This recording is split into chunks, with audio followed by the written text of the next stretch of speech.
What is happening? Episode 10 PWT Podcast. Yeah. 10. Yeah. 8 to 10. 10. 10. 10. We made it 10 whole episodes. Thank you guys. We succeeded 200 subs, but we surpassed the 200 we were talking about on the last episode. We thank you guys so much. I'm Phil. I'm here with Hairline, of course. Hairline. Yeah. We're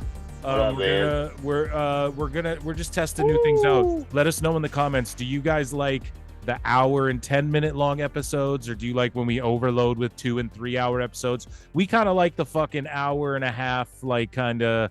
I think that's more like how we get the most juice out of the squeeze. You know, we'll just break these things up. I think you guys enjoy that more too, because it's just more content. Ultimately, it just means more clips for me to clip and. Fucking yeah. Hairline, how you doing? AEW Dynamite, we're gonna get into it. Your feelings on it. Let's not jump the shark here, but are you excited for this review, or are you indifferent? How are you today? I'm not looking forward to reviews. Okay. Yeah, more on that in a minute. Before we get into it though, as we do, let's parlay it.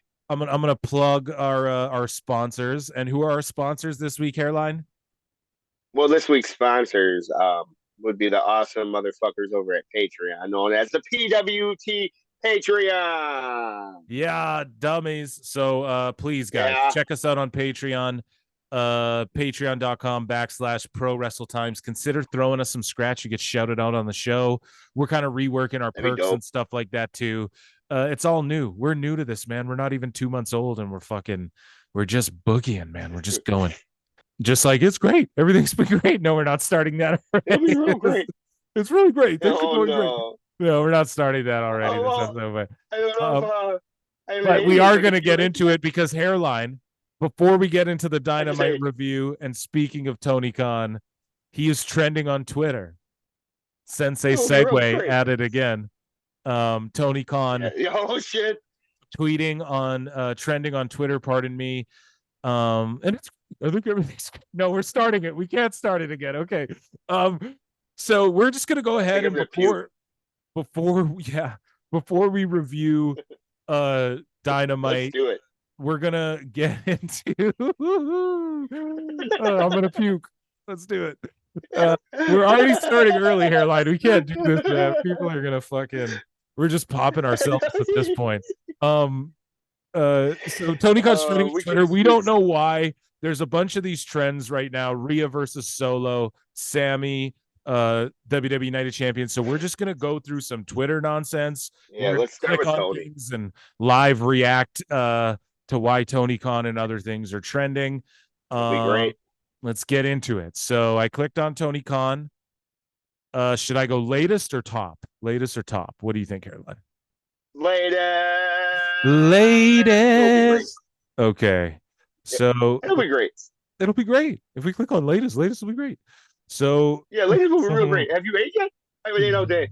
So let's just read the first one at Baron Von Pookie on Twitter. And don't forget to follow us, guys, at Pro Wrestle Times on Twitter and at Pro Wrestle Times on Instagram too. We're getting active on there. So at Baron Von Pookie says, I find it interesting that Tony Khan just a few months back talked about going through people's Twitter history to see how they weren't true fans or were bots. So he has time to do that, but not time to check the Twitter history of his newest hire.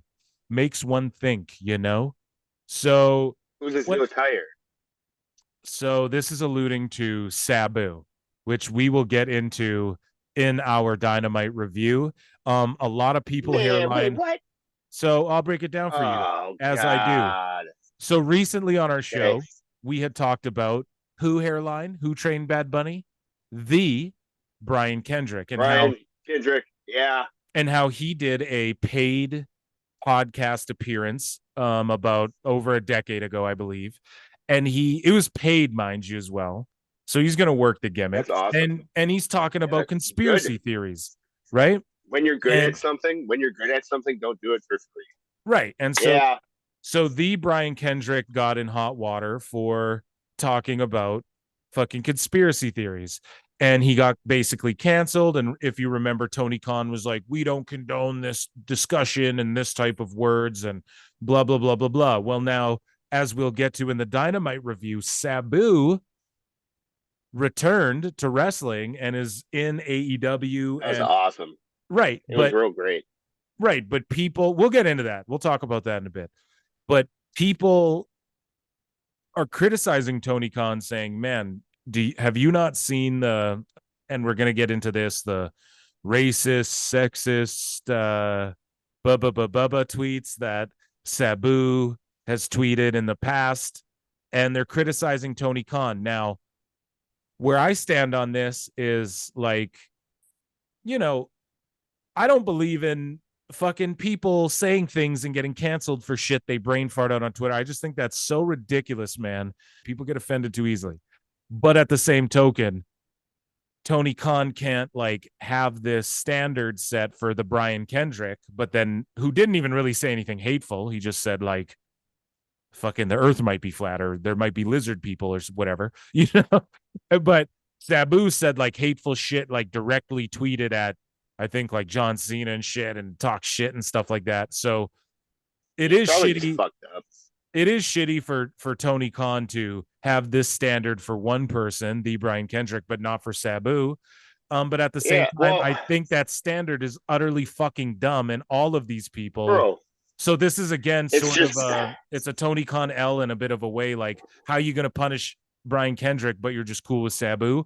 You know, it kind of. But at the same time, I just think like, stop getting offended, people. You know what I mean? Yeah, man, it's just cherry picking, and that's what these neckbeards love to do. And Tony Khan's the king of the fucking neckbeards, so of course he's cherry picking. You know, who can and can't say what. You know, he probably wasn't even aware of any of this, bro. You know what I'm saying? Well, that's what this. I don't. These people are fucking losers, bro. I don't have time to fucking back search fucking Sabu's tweets from fucking 9 months ago or whatever. Well, hairline. You know, I have a job. I'm gonna stop you there, hairline, because this is exactly this is exactly what at Baron Von Pookie's tweet was referring to. He's saying, I find it interesting that Tony Khan just a few months back talked about going through people's Twitter histories to see how they weren't true fans and how they were actually bots. So he has time to do that, but didn't check Sabu's Twitter. But he didn't check Sabu's Twitter. So that's what this guy's pointing out. Like, Tony, you're basically, he's pointing out that Tony's inconsistent with his shit, and he says one thing and insecure and really does another thing, and he's not actually. He goes, oh yeah, I look into these fucking Twitter bot marks backgrounds like Sean Ross Sapp. I'm gonna look into your fucking Twitter background, but he's not looking at Sabu's background. And they're just pointing out the hypocrisy there, and like, okay, you're gonna not let Brian Kendrick get hired for just saying conspiracies, but Sabu's being fucking saying salacious shit on fucking Twitter, and you're not gonna have the same standard. Let them just shut up and fucking let Sabu work the fucking pay-per-view, and then they never have to see him again. Right. Just get done and over with. Let the angle be worked. Okay. Here, Jay White's trending really hard right now as well. Yeah, that's cool. Jay White's dope, man. He was. I really enjoyed his era of leading the Bullet Club, despite what the comment section says. Okay, bro. Why? So at Deshadow25 says, bro, why are we not doing Keith Lee versus Swerve Strickland at the pay-per-view anymore? Not only have I been waiting for that, but it is really not fair to either of those guys. Starks versus Jay White as well, to a lesser extent. And I agree with that, and I wrote that in my notes about this Dynamite. Or I actually tweeted this out, rather. Instead of just saving the Ricky Starks and Jay White match for the pay-per-view, they're both in this fucking battle royal about to job to Cassidy with 20 other guys. It's fucking despicable. That's fucking atrocious. This company is real. Hey, let's just move on to WWE. That's frustrating hearing that. Yeah, that Jay White passed up on a fucking Jay White passed up a WWE paycheck just so he could fucking job out to Orange Cassidy. Congrats, bro. So a while back, on our podcast, we talked about could Rhea leave Dom Dom and go with Solo? Never. Yeah. in WWE. That's like rumors kind of going around. And right now the two are trending because WWE on Fox, at WWE on Fox, tweeted out you can only pick one, and they put out 4 scenarios. Pick one. Which would you rather have happen? John Cena wins 17th world title. Rhea Ripley versus Solo Sikoa. Gunther versus Brock Lesnar. Or Cody Rhodes wins undisputed title. And most people picked Ripley versus Solo, or I pick talking about it. But listen to like these people. Rhea versus Solo would fucking slap. But I don't know if the WWE sponsors would mess with intergender violence. It's like, okay, first off, she just squashed Akira Tozawa on a fucking show, A, and B, no, it wouldn't slap. Nothing about that. She also suplexed the big good brother, Festus. Dog, honestly, man, I would Festus pick Gunther versus Brock Lesnar. Gallows, dog. But Doug, I would pick Brock Lesnar versus Gunther. How about you? Out of all 4 of those scenarios, if I had to pick one, that would be the one that I pick. Yeah. Yeah, out of all those, because that's just like a cool match that I think would be awesome. Yeah, we'll get it one day. Yeah, WWE fumbled a couple of those too with Brock. They fumbled Samoa Joe with Brock, and they fumbled Keith Lee with Brock big time. Keith Lee's like the biggest fumble in both WWE and AEW. Both of them fumbled him so hard. He's the biggest fumble in wrestling history. He reminds me of Beast from X-Men. Right. Exactly. I don't know, man. And then here, let's just look at some Night of Champions tweets here and see what's. Fuck yeah, WWE. Yeah, so let's see if there's haters. Let's see if there's people hyped for it. Let's reply to some of these. Okay. Night of Champions, Double or Nothing, Battleground. What a time to be a wrestling fan. Big thanks to both companies. Yeah, true that. I'll give that a like. Yep, retweet it. That's some good shit there. I like that because it is, man. These are all this weekend's gonna slap. Oh yeah, and then I saw a picture on Instagram. There's a crew of like Rhea Ripley, LA Knight, yeah, and a bunch of talent went to Saudi to support and just be there anyways. So LA Knight showing why he's a company man, making the trip to fucking Saudi Arabia anyways when he's not even booked on the card. A bunch of them made the trip up there. Yeah, LA Knight. Yeah, push him. Yeah, in case some dummy doesn't bring his boots. Yeah, or some dummy can't compete. Yeah, exactly. You know who they're gonna bring in? Yeah, LA Knight. Yeah. What do you make of them saying it's a triple main event at Night of Champions? I think that's stupid and dumb. It is. No, I think you're stupid and dumb. You like fucking Paige and fucking the wannabe shot. No, dude, it's dumb to be like, there's 3 main events. No, the main event is the main event of that night. Like, okay, if there's 2 nights of WrestleMania, okay, yes, the tag team was the main event and the main event was the main event. But you can't have 3 main events, bro. No, I come from the real. Tell me the three. Go. Tell me the 3. Well, the main one. Go. The main. You're telling me all? No, shut up. Tell me. You're telling me all 3 of those aren't fucking, bro. What? No, you don't agree with that. No. The main event is the marquee fucking. Like what match goes on last? Actually, I disagree with that too. It's not even what goes on last. The main event is the main attraction. You know what I'm saying? I guess, man, it would be fucking Brock versus Cody, right? No? I'm just so curious. Like, which match do you think? Man, first, I think Cody. Brock. I think Cody Brock goes on first. And then I'm so excited for this. And then I think Roman, Sammy, and them are midway through. And then I think they end it with Rollins and fucking AJ, like the way they're promoting it on this poster. And I know because they need to get Roman and Brock and Cody out of fucking Saudi as soon as possible. Also, Sami Zayn would never go to Saudi before. because of Right. his This what is they huge. do. So this is crazy. He's even going there. They put bucket loads And of Kevin money in Owens. front of him. That's the only A way. lot of money. So I don't know, man. It just goes to show you, bro. Values ain't that value. Values don't feed your family, folks. At the end of the day, I'm Did you see his sorry. Instagram post? Did you Um, see Sami Zayn's Instagram post? Or no, I didn't. All right, so I guess pull up Sami Zayn's Instagram post here quick, bud. Okay, well, I which guess we're one? jumping into that. Just type in Instagram Sami Zayn. Yeah. Damn, look at young Andre there. I know this is a audio podcast, though. You guys imagine Andre all young wearing a jacket. So this There we one, go. This.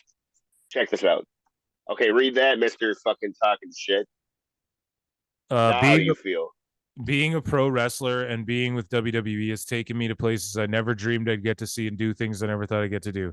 It has provided me a life filled with incredible experiences that I will cherish forever. This one is at the top of the list.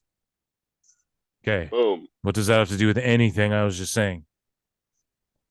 Man, look at he's over there fucking doing his thing, bro. Fucking do it. Right. Isn't I he don't care. Muslim or whatever? I never hated on any of that. Man, I never hated on any of bro, that, bro. I never hated on any of that. platform. That's cool. I mean, good for him. Yeah, no, I'm happy. I'm just saying that money makes people put their Yeah, how would Jim sure. Cornette put this? Their moral fucking turpitude aside. You know what I Man, mean? you better Like leave they're Corny fucking out of this. yeah, bro. Like Listen, his you leave Corny out of this. he was like, I'm not going to fucking Saudi because of what happened to my people and what there I would never do that. And now you're one of the hottest, biggest fucking attractions in WWE. And they put and Vince McMahon, they just sell the company to Endeavor. And Vince McMahon backs Yeah. the Brinks truck up to your fucking house in Montreal back in Quebec. And you're like, whoa, bro. Yeah, I'll go to Saudi, bro. You need me to fucking you need me to paint my face and put a fucking skirt on too? What do you need me to do, bro? You know? It's just You're the truth, paying me a man. lot of money. It's just the truth. So, anyways, yeah, it's Yeah, gonna so be that a was great Twitter. card, but like, are you telling me Seth Rollins It'll be versus real great. No, but listen, are you telling me that AJ and Seth is as big of a draw as Brock and Cody, or is Roman and Solo versus Isn't this arguably the most over Seth Rollins has ever been in his entire career? Sure, that's not what I'm asking. I'm Yeah. saying, is that match as big of a draw as Cody or Brock, or as Roman and Kevin and Sammy? It's not. It's not. We don't. I'll tell you the answer. It's not. But they're going to put that on at the main event because those are their two workhorses, and the other guys need to get out of Saudi like as soon as they can get them on planes. They need to get them the fuck out of there, and that's the only way they agree them to even get them there in the first place. And this is their excuse: triple main event to put Rollins and AJ at the end of the card so they can get Brock out of there as quick as possible. Boom. Moving along. Well, I guess we'll talk. I guess we'll be talking about this Sunday morning. Moving along. No, Saturday night. Saturday night, actually. Moving along We're gonna be because I just dropped fucking bombs right there, and I tweeted this out. I tweeted this out earlier. It's getting a lot of love. And yeah, I think I said this. I think I said this off pod, or I said this. No, this is on pod. But I just said instead of saving Jay Wade and Ricky Starks for the pay per view, they're going to job 20 wrestlers to Orange Cassidy. And shout out our guy Joey Romano at Joey Romano WWE. He breaks good news, and he's going to be on our show, I think, in like next month sometime, guys. So we don't want to be like a news thing, but we're marks, and he gets according to him, he's on calls with NXT and all this shit, and he's said a lot of right things, and he's not a cocky fucking asshole about his stuff. So we're gonna get him on the show, and we're just gonna like mark out and take everything he says with a grain of salt and just have a good time. He supports the show, so we're gonna have him on and just, I don't know, maybe drop some bombs on you guys. I don't fucking know. But speaking of bombs, Dynamite. I know you're not talking about AEW. Yeah, speaking of bombs, Dynamite. What? AEW Dynamite. We're about to review this show. This show is going from fucking worse to even worser, even though that's not a word, but or maybe it is. But at least we're going to be reviewing Impact here shortly. That's going to be good. Right. That's always good. Impact is a great show, and I'm going to look up. AEW Dynamite ratings. I know they don't usually come out. Okay, so their ratings were 846,000 viewers. Holy shit. 846,000. So they're like, I mean, people go, oh, the million, it's an arbitrary number. But it's like, but a million makes you go. Elaborate. Well, everybody online is just like, because everyone goes online like, they couldn't even break a million and shit. Like everyone says that every week. And then people go, oh, a million. Who came up with that metric? It's just an arbitrary number. But it's like, no, man, the dirt sheet people were the ones who were like, look, they did 1.2 and NXT only did this much. They beat NXT. And then they'd say, look, they'd say, look, they did like a 1 million rating. Look, and Raw only did a 1 point whatever. And if they catch this, then it'll be that. So they were always doing. So they were always doing like the 1 million thing. Like, and people say it's an arbitrary number. Like, who gives a fuck about 1 million? Like, who made that up? You don't know shit about TV ratings. And it's like, listen, we all know that when AEW got signed, the whole thing with Turner was like they just wanted at least 500,000 live viewers every week. That's why like Rampage is a failure, but like Dynamite, they're like well over exceeding what the executives and shit wanted. So you can always give them and that. It'll be great. But that being said, 846, like a million isn't arbitrary, because when AEW, if they could do 1.2, 1.3, the reason we go a million is because put something on the table that makes people besides CM Punk come back and watch your show, and you don't lose 3 to 4 to 500,000 viewers every fucking show. That's what people want. That's why we say a million. Get above a million. And then we'll go, okay, now we're talking, like, now you're at least competing with Vince in a way, like, oh, look, look, you're right there. People talk about WCW in the 83 weeks. They beat WWF a lot more than 83 weeks, folks. They beat them a lot more than that. They just did it for 83 consecutive. Okay. Tony hasn't even touched WWE once other than NXT. And I'm sorry, but NXT is developmental. That's what it always was. It was a super indie. And then Tony Khan made the super indie show. So all the people who were watching NXT, WWE, NXT for WWE shit are still there watching it. And all the people who were trying to watch a super indie just went over to AEW. And that's why the million is not arbitrary. Their last ratings were like in the 776,000, whatever. So this week they do 846,000. Okay. And people are going, look, man, fuck. Like, for a go-home show to Double or Nothing, you don't even have a million. And then, of course, the Wrestling Observer newsletter goes, ratings up in the go-home show from Double. Not, hey, man, their key demo is like hurting and going down again and shit or whatever. And not like, oh, you only have to point to the negative. But when you only point to the positive, there's a problem with that too, folks. So, yeah. Anyways, let's talk about the show. We're bitching about the ratings. Who's that jerk off in the red right there? That's Matt Menard. I absolutely cannot stand that guy. Corny puts him over quite a bit. I don't give a shit. Yeah. I would rather hang out with Renee Young, Doug. Yeah. Dude, he's okay. So I just want to say something here. Obviously, we're going to talk to it when we get to it, but he doesn't like give me wrestling. Like he's not giving me like heat. You know what I'm saying? He's giving me go away heat, and he's giving me first Jericho's training me. You don't like what makes daddy's nipples hard? You want to taste? He's the guy who goes Jericho Appreciation Society. It's like if you're I'm watching, bro. I feel like I'm watching Grease. You know what I'm saying? This is like the fucking side fucking goon from Grease right here. Fucking Kanicki's gonna fucking win the race. Let me tell you. God. Pink slips, own us your papers. I guess let us know in the comment section if you guys would like to hear us do a Grease podcast. I'm just kidding. Continue. Grease. I guess let's fucking. Grease So, 2's the hey, shit. listen, bro, what are you talking about? Cool Rider, bro. Cool Rider. You're a fucking hater, bro. Go fucking drink a milkshake with fucking the Shotzi Blackheart fucking water. You're the guy who's I'm out. drinking. You're the guy who's talking fucking drinking milkshakes with Excalibur and shit. You're fucking really mad because I said that a triple main event for Night of Champions is stupid, huh? Yeah, well, you're just mad because Paige is gonna wrestle one match and then be injured again. She's wrestled like fucking 3 batches already, bro. So you're wrong. And you're lucky You're for wrong. that. So we'll see. Whatever, man. So AEW Dynamite this week was live from Las Vegas, Nevada. We kick things off with Tony Khan's friend. Yeah, his friend for sure.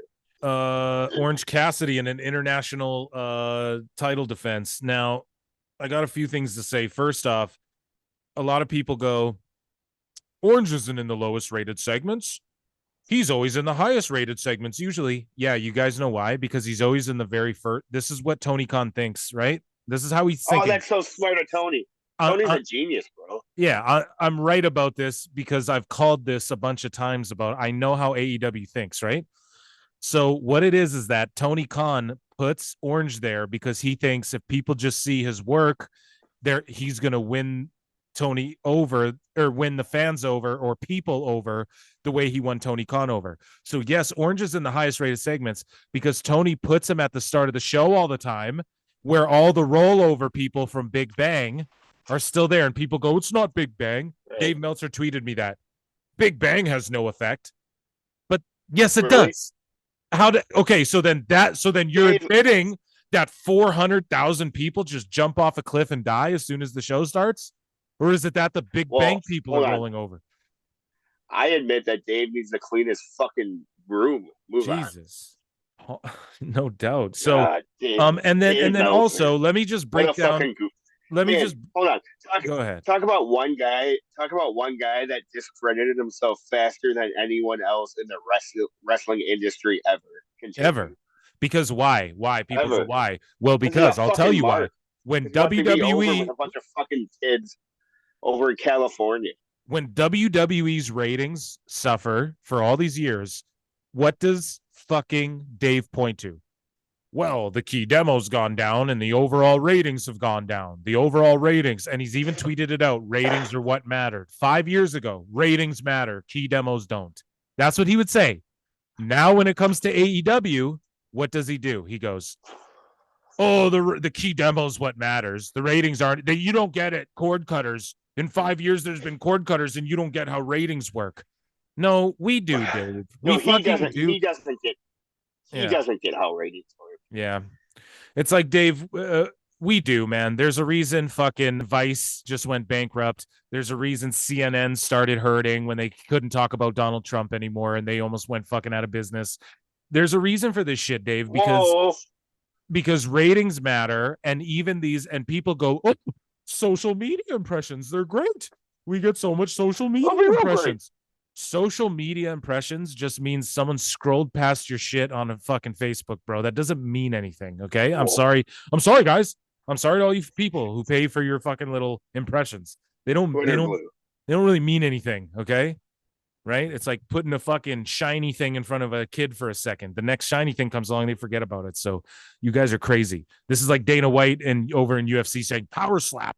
We get all these social media impressions. That's why your first pay-per-view had to be for free on Rumble, because the social media impressions are so great and or what. Fuck you guys, man. We get how ratings work. If 200,000 people are watching your show, it's a fucking flop. Now, there was like 300,000 people watching Rampage. It's a flop. And everyone goes, it's a flop. Why? Because the ratings are shit. Even Dave goes, no one's watching Rampage. But then it comes to fucking Dynamite and the ratings are 770K. The ratings are 846K. And we're fucking not going, yeah, well, the ratings are down since Punk was on TV. We're going, Punk screwed AEW. Fuck you guys, man. I'm getting sick of this fucking shit. Back to Orange Cassidy. Yuck. So, man, yeah, you fucking tangented hard there. I regret fucking going, Dave, clean your room. Yeah, even though, Dave, you really do need to clean your room. Now I'm about to go even harder. So how about this? How about we got 3 Orange Cassidy segments last week? Okay, so they're shoving him down our throats. You cannot deny this at this point. They're force feeding this guy like John Cena style down our fucking throats. Okay, but even worse. So Orange Cassidy had 3 segments last week. He has a match. It was a great match. We put the match over. It was great. And then it was real great. He's backstage with Renee. And then he's like, I'm issuing a challenge. And then he's backstage with Renee again. And then he goes, oh, great. I'm going to fight 3 guys in a battle royal for my belt. But then this week on Dynamite, he's fighting a fucking guy for his belt. So why didn't they just do the second part and go, hey, I won? And then Tony Khan goes, guess what? You've had 20 title defenses. You got to fight 20 guys in a battle royal now to see if anybody can actually beat you. But instead, you're fighting a guy that we know you're going to win against because you already announced and promoted that you're going to fight 21 guys in a battle royal. So if Kyle Fletcher beats you, you're going to fight 20 guys in a battle royal? This is so fucking stupid. I, honest to God, almost punched my fucking screen. Then we'll get into the match. I don't know, man. Give me your thoughts. What bothered me the most about this, man, is like the fact that this Kyle guy isn't a homegrown crap, and this is the same fucking the same show that's shoving the 4 pillars down my throat, and how fucking AEW loves their homegrown talent. Yeah, some Kyle guy from Japan's fucking getting some title shot over some fucking home talent, man. Thank you. Thank you. Like, thank you. This is what I mean. You guys, we already said this before. Miro's asking for time on the show, but you have fucking Kyle Fletcher walks in, gets a title shot. And we have 4 guys on the show talking about homegrown, we're the pillars. Holy fuck, man. Who's writing this? This is fuck this show. This is a bunch of people doing what they want. They just tell Tony what they want, and then he goes, yeah, it's great. Then he just puts his little spin, and then he just goes, well, how about this connects to my this and this? I'll make that in. It'll be great. It's so fucking, it's so bad, man. So I have notes here. I wrote, okay. Me too. I wrote Kyle Fletcher versus Orange Cassidy. I mean, this was a good match. They can both work great. I like Fletcher and his tag team, but every Cassidy match is the exact same. He just kicks out of a million shits and then wins. And Shivani in the middle of the match goes, oh, this is entertaining, that's for sure, when Cassidy's doing his comedy spot. And I'm sitting there going, Tony, if it was fucking entertaining, you would not have to tell me that. No, it's not, you know? And yeah, it's just what I went off about before. Like, we put his match over. Yeah, his work's great, but at some point, like, the crowd didn't care. There's 15 neckbeards trying to get a "this is awesome" that chant that failed, and the crowd's caring less and less. And at some point, wrestling isn't enough. It's just not enough. Being good at doing the moves, it's just not enough, man. So I don't know. Ugh, man, that apron fucking DDT spot. How fucking god awful was that? And the fact that they replayed it. Like, why? What? Okay, so Cassidy botched it, and what does Tony do? Yeah, let's replay that. That'll be real great. And you know it's him and Gorilla because we saw the show. So it's him going, yeah, hey, right. Run that. No, take it. I just don't get why you would replay that, bro. Right. Yeah, man. So basically, here's what happened, bro. Is I was given the match a chance, and when Orange Cassidy started his comedy crap, I saw that this guy wasn't playing along, and I was like, "Fuck yeah, shout out to this guy." And then they started doing their little fucking cat and mouse thing outside of the ring, and I was like, "Oh well, this is frustrating." And then it happened a 3rd time, and then it happened a 4th time, and I was like, after the 4th time, I was like, if this happens the 5th time, I'm just skipping this shit. And as I'm like writing that down in my notes, it happens a 5th time, and I was just like, nope, skip. I'm done with this fucking crap. Okay, fair enough. So all you missed is they buried the tombstone pile driver move. Cassidy got hit with 2 of them back to back, kicked out, and then got hit with a top rope, sit out, tombstone. Like, you know what I mean? Like the fucking Owen Hart style, sit out from the top rope or the middle rope, and then he kicked out of it. And I'm going, and I wrote, why are we just burying moves? Why are we just? What part of when did it become cool in wrestling to just let's just bury all the cool moves everyone likes that finishes guys that like what? When I did hate that? this show. It's just offensive, man. It's just offensive, bro. Yeah, I'm getting snowflake this episode. It's an awful episode. Yeah. So Ricky Stark's promo. Yeah. I wrote, here's my note. Renee won. Yeah, you're gonna count him out. Renee, Moxley, Young, Paquette. So Renee, Moxley, good.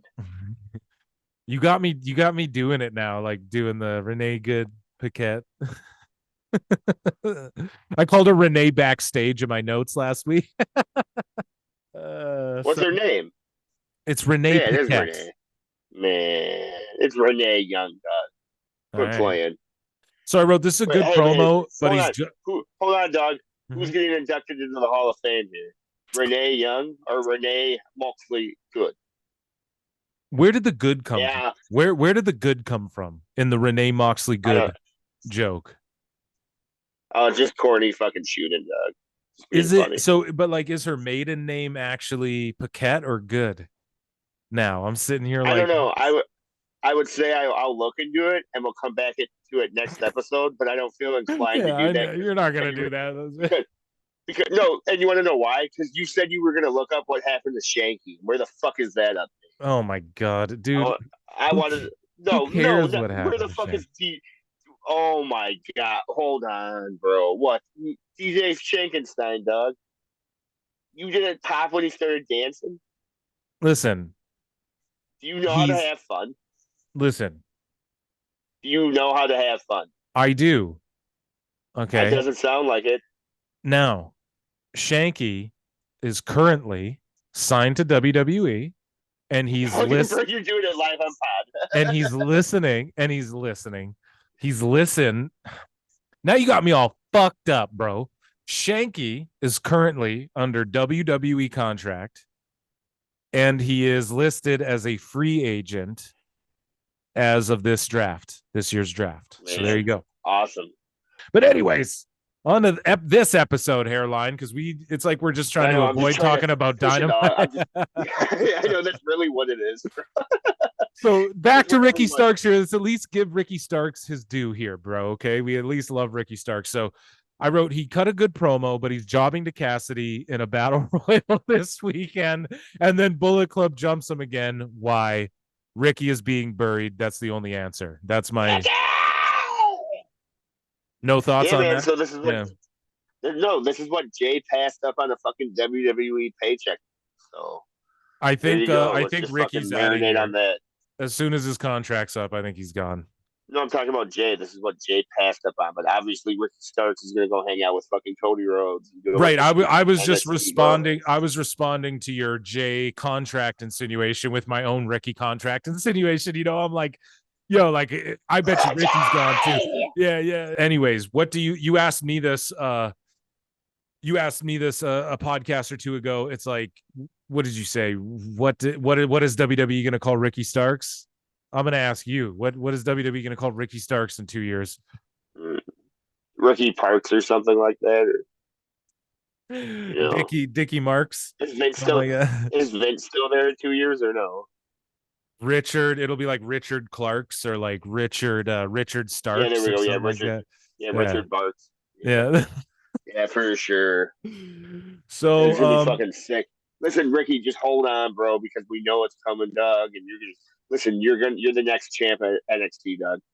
And one day, you and Carmelo Hayes are going to be headlining WrestleMania, so it's all good. Bro. Yeah, one day you and Cody will be putting you over at like WrestleMania 45 and passing his torch on to you. After Excalibur does his match reads, he does like a million, and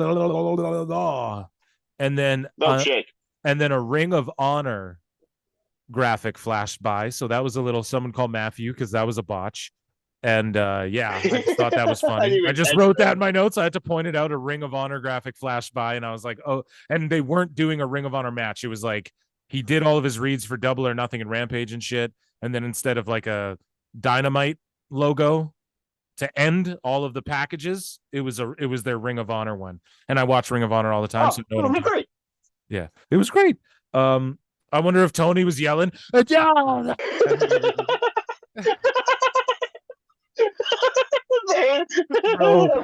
Oh, dude. That's the greatest video I ever made. If you guys haven't yet, check us out on YouTube. We have 2 channels where we upload our long form. I'm going to stop calling them our main channel. And so Pro Wrestle Clips is like our main channel where we upload all of our clips. And we did a video called 10 minutes of Tony Khan, where I clipped together all of Tony Khan from AEW All Access. And I didn't do it to make him look bad. And it's all in order too.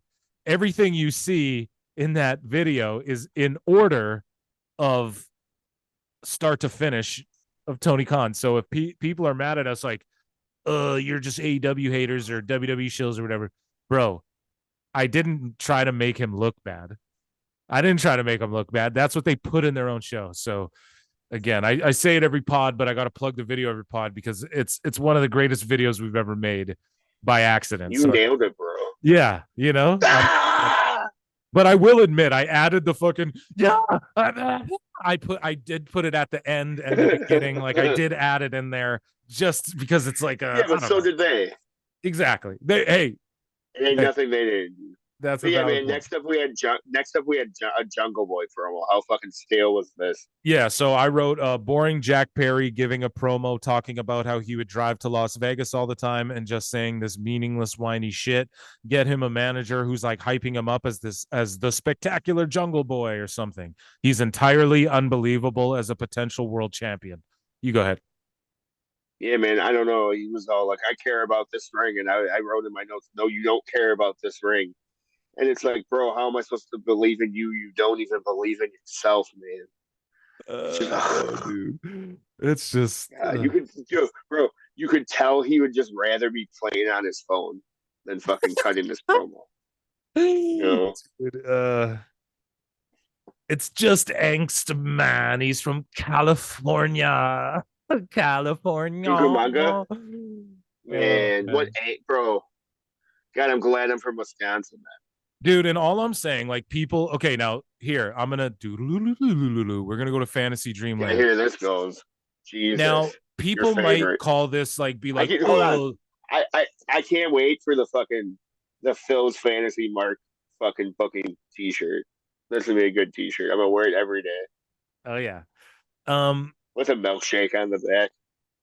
Yeah, I can't wait for the fucking Hairline Excalibur milkshake t-shirt. That's gonna be fucking money in the bank. So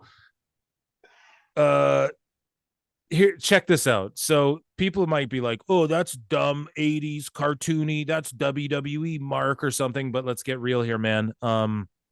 AEW fucking does Orange Cassidy shit and they say let Matt Hardy teleport and they go say Chris Statlander's from the Andromeda Galaxy and shit like this. So if we're keeping it a buck here, imagine if this was Jungle Boy, Luchasaurus, they're a tag team, and they have some manager who can talk, who's like Didn't they do this? Who's no, but not that, because even that's just like, listen, even just get them back together and do this. And they have some manager who's like a fucking like a circus guy, and he's like, check out the spectacular Jungle Boy and the fucking whatever, like the mighty Luchasaurus and stuff. And then that's like their gimmick. And then they don't need, neither of these guys need to talk. And then they just do their tag team matches. And then you have like an act there that I think would get over with kids and families like it did. You have them come out to Jungle Boy. Just don't have him talk. Don't be like, could be a world champion. It's just like, bro, we need MJF to get through this for fillers shit so badly so he can get into a good one-on-one feud once again. I hate this crap. Right, dude. Like, so, yeah. The reason I fantasy book is because, listen, man, I feel like even that, like, that's just some shit I bullshitted, made up on the spot, and that would be a million times better and probably sell more merchandise and probably get more kids. And I don't know, man. I'm just fucking. And people, you're thinking about no. You're thinking about business, and Tony Khan's thinking about fantasy mark. You know what I'm saying? Even though you're fantasy mark. Right. I'm just, I your don't know. fantasy mark booking. I'm thinking like attraction, like right. fucking. Yeah, man. You're thinking the entertainment, which this isn't. This is flippy Dude. shit. Yeah, Right. you're thinking. Listen, you need. This is WWE shit, not fucking. Yeah. Over here, bro. Jungle Boy's fucking making people pay for voice notes that he's not. It's like they're trying to convince us he's Triple H or something. It's like, get the fuck out of here. It's like, bro, you're not. They're trying to make us believe like these guys are like Rock, Austin, Foley, and fucking Taker, or whatever, and Rock or whatever. It's like, no, man. It's so fucking bad. Anyways, other than MJF, which we'll get to, but up next we had FTR. They come out, fucking best theme music. I love their shirts and shit. They just got good sauce, man. They were over as fuck. Their promo was slapping. This pissed me off. The crowd was super into it. Mark Briscoe turned up. I didn't like it. This was a bold. I didn't like it. So Mark Briscoe comes out, and then this is where it turned into what the fuck. So I was getting to that Hairline, but Hairline's obviously upset and needed to voice his opinion. He was ready to tell me why it's shit, but no, FTR's shit was all good, and the crowd was super into it. And it was great. And I was like, this is awesome. Like, you could end this here or just have like the Jarrett guys talk shit, then have Briscoe hold you guys apart and go, boys, relax. I'm going to call it down the line. You don't got to worry about that. But instead, they took the most lovable fucking guy, Mark Briscoe, who everyone loves. And then they made the crowd go, oh, how do I feel about him now? Because he's pushing everyone around and shit. And that's such a fumble on Mark Briscoe. And this just made me this is so dumb. They just cheat. They fucked up some shit that we were actually enjoying for a few weeks there. We were like, it's kind of getting over with us. And then now it's like, God damn, you had to fuck Mark Briscoe now. Like, he's the one guy that is like the most over babyface. No matter what, he just gets applauded. Everyone has sympathy for him right now. And instead of like having him in like a cool TNT title angle with like Samoa Joe or Hobbs, maybe Hobbs is destroying him every week and talking down on his family. Instead of that, good television, they have him. And I don't even care if he's the special guest ref, but like, man, why is he pushing pie facing FTR and they're pile driving him and the shit? It's just getting convoluted and goofy where it didn't need to be. Where like literally this last 2 weeks have been more goofy than them on the farm with Papa Briscoe doing the fucking tractors and stuff like that. My God, I'm glad it wasn't Papa Buck. That would have been fucking up. That'd have been terrible. Yeah. No, okay, here's what pissed me off about this. And before I start this, I want to say, yes, Impact, we will take the sponsorship. But fucking I'll work for Impact tomorrow, dude. I'm gonna write them a letter, dude. I fucking love Impact. You guys hear that? Yeah. Anyways, what pissed me off about this, man, is fucking FTR was shitting all over fucking TNA. And here's the thing, man, is TNA is so much more enjoyable than this fucking crap. I mean, I have so many good memories of the fucking X division, of the main event fucking Mafia, of Sting doing that fucking psycho fucking Joker shit way before Seth Rollins did it. I could go on for a minute here, man. And pretty much everything besides the Hogan era has been fucking solid. You know what I'm saying? The best Matt Hardy shit was from fucking Impact, bro. So it's like, bro, listen. Okay, I've always supported Impact. Bro. I've always supported Impact, and that's where Cody Rhodes got over with me originally. Him and Brandy was in their time against Mike Bennett in fucking Impact.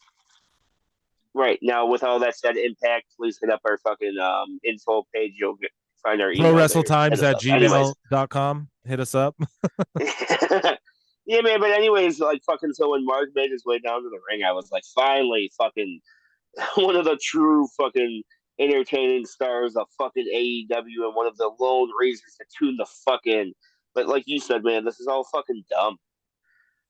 They're just making, like, why would you toy with the emotion of the fans' potential emotion towards Mark Briscoe right now? Why would you try and alter that in any way? It's like they always have to it's just too many. I don't know. It's too much cooks in the kitchen. I feel like what this is Jeff Jarrett and FTR and them saying, this is what we want to do. And then Tony and them coming in and going, well, but also this and this. Like, they got to. Have you ever worked with those people who like have to justify their existence? I've worked with editors who like give you notes on things for scripts and stuff where it's like, We're talking off pod here. Now you're shooting. Yeah, now we're shooting. But I've worked with editors where they'll give you notes that are, I swear, it's like you just had to be involved somehow to have like some little, well, I thought of this thing. And it's just gross. It's gross shit. Yeah, man, it is gross. Yeah. And I feel like is that not what's happening? It's like they have all of this like this, and then it's just like either they let them do whatever they want, or you just feel like someone's dabbling in this that shouldn't have a say in this. You know, it's like let Jeff and FTR and Briscoe do what they want to do, and then fucking stay out of it, Tony Khan. You know, and then sorry. I'm going off this up, man. I'm angry today. Yeah, dude. You are. Yeah. But anyways, man, to wrap this up, bro, Mark was all like, I'm sick of this crap. And I wrote down in my notes, all right, man, if you are sick of this crap, for sure, holler at Triple H. I'm sure he would love to have you, brother. Yeah. All right. Next. Sammy Guevara. Renee, Moxley, good. Number 2. Sweet. So Sammy Guevara's backstage. That's not what I was doing. I know. I'm a mark, bro. You got to remember. Guevara gets booed, and he's so hated. He tries to cut a babyface promo. And this is where, again, I just have to go off on this shit. They're trying to make it 3 baby faces versus 1 heel in a 4-way match at the pay-per-view. Why? Fucking dumb. Why not have 2 heels? They clearly hate Sammy. Again, you're trying to force us. Like, okay, when Vince McMahon forced John Cena down everyone's throats, or Roman Reigns or whatever, Cena was a baby face all the time. It didn't matter. Okay, yeah, he buried guys and he politic backstage, cool. But he was a baby face through and through, and the story made sense for his character, and it was enough to, and you can't go, no, WWE was bad. You can't say that because he's one of the most over, like, Hulk Hogan level motherfuckers. The problem with AEW is that, like, here's the thing with Cena, right? He got over with the rap shit, babyface, blah, blah, blah. And then he got over as like the Marine type shit. With Sammy, they're just constantly, it's like, he hangs out with assholes. He's in the evil Jericho Appreciation Society who break people's legs and do all this crazy shit. And they're like a bad guy group. And then he calls, and then in the middle of his babyface promos, he'll be like, I don't give a fuck about you guys. You're fat asses and shit. Like, he'll just randomly drop a line in the middle of a babyface promo when they start booing him. And it's just like, you stop telling us your dreams. Stop telling us I dreamt, we dreamed, the dreamers dreamt that we dreamed and all had dreams. I don't care. I don't know, man. You all dreamed about being wrestlers. So did every fucking buddy I ever met ever when they were 6. Shut the fuck up and tell me why you're going to kick this other motherfucker's ass. Tell me why you deserve the strap, why you deserve the biggest bag, why you deserve the respect, why you're going to slap a motherfucker around, why your flip's better than his flip and your kick's better than his. L.A. Knight. Yeah, give me some L.A. Knight. Say, let me talk to you and tell me why you're better than me. Tell me why you're going to kick my fucking ass. Tell me why I'm good, but you're better. I dreamed. I don't know, man. I had a dream and I dreamed and now I dreamt. Fuck you and your mom. I like this. I liked it. All in your life. I liked it, man. Yeah, I wrote Sammy's pretty solid on the mic. He goes, I had bosses tell me I'd never make it. You're fucking what's going on? 3 years old. How old is this guy? Why am I 23? I'm putting this old. Yeah. How many jobs have you worked, right. Sammy? Oh, the fucking guy at Subway told you wouldn't be anything. Oh, wow. Jesus Christ, man. Do you know how bad that sounds to people who had to save up like 2-3 fucking paychecks? Grown 40-year-old men had to save up 2 paychecks to bring them and their fucking kids to your goddamn fucking wrestling show. And you're fucking 22 years old going, the guy at Whataburger told me I'd never make it. Are you fucking shut the fuck up? House of Black rules against another randomly. My God. Sorry, do you have something to say? I'm done with that. Man, I just wrote Spooky Crap versus Jobbers. Oh, okay, yeah. So House of Black rules against another randomly clumped together team to do a job. Fucking dumb, and we called it. Everyone is great workers, but this is called wrestling. So, and you're on national television, so you should be a great worker, and that's not enough to constitute fucking putting this shit on television. So I just wrote. Man. It's predictable. It's elementary school level meaninglessness booking. It's a void of logic. AR Fox won that random trios battle royal 2 weeks ago with 2 other people, right? And instead of them fighting for the belts, AR Fox is teamed with 2 other random fucking people to fight the champions. It makes no sense. Man. And it's a gimmick on a gimmick. Man. The one man, one out. Bro. Yeah. So you want to destroy wrestling further with illogical bullshit to gimmick up a gimmick already? Well, so Taz was all like, this is gothic. And it's like, Taz, you mean this is satanic or a cult? Because it's definitely not gothic. Bro. And fucking the whole thing with fucking, they needed to explain to Excalibur how a goat skull can fit inside a human skull and all that. I don't know. I was just geeking out over that. Yeah. But I don't know, man. Fucking, I like House of Black, by the way. I'm not against them. It's just like the finish was great. Yeah, I wrote the finish was great and really cool. I wrote that. But it's just everything else. It's a cool entrance. I like Brody. I love their work too, man. I love Aleister Black. I loved him since Tommy End, bro. I love Brody King. Buddy Matthews is cool too. He really got over in the Rollins shit with me. I liked him in that tag team in NXT too. I fuck with these guys, man. I'm just it's just so basically anyone can form a trio though, is what this match showed me, and take the trio's champions to the fucking limit. You know what I'm saying? I don't know. Yes. I don't think they're protecting the trios that well. No, man. Why would they do the battle royal and then have AR Fox win with 2 guys and then all of a sudden it's a rant? So why wouldn't those 3 just challenge for the belts? Like, I don't know, on the pay-per-view you have coming up or something, Tony, like we just talked about how Sammy, Riddle, and Kevin are having great trios matches in WWE, man. Their trios match. It's like, these are trios matches, bro. Like, this is trios wrestling. Not this crap. Bro, I don't want to yell more, I don't want to yell more. No, you're good. Do you think Tommy End fucking at his home life, he's all like, Selena, throw on the fucking Exorcist, and she's all like, no, Tommy, I just kind of want to stream or fucking watch Attack on Titan or some shit, and he's like, no, honey, the Exorcist, we must be spooky. No, I think they watch like spooky anime together, and she's probably done some Midsummer type fuck shit with him, bear suits and fucking leaves and shit. Come on, bro. But regardless of that, man, I was just not like invested in this match, so I decided I'm gonna watch Aubrey and see how long I can watch her before she's been so cringe that I just have to watch something else, And to be honest with you, I made it about 1 minute and 32 seconds, and in that portion, fucking Brody was tagged in, and I was just like, I can't do this anymore, man. She's just so fucking cringe, and like, dude, she gets in the way too much. You know, she's always in the way. I don't know. Try it sometime. Just watch just her, bro. God. Well, it's hard not to. It's hard not to. Like, I'm always noticing her now, so it's hard not to.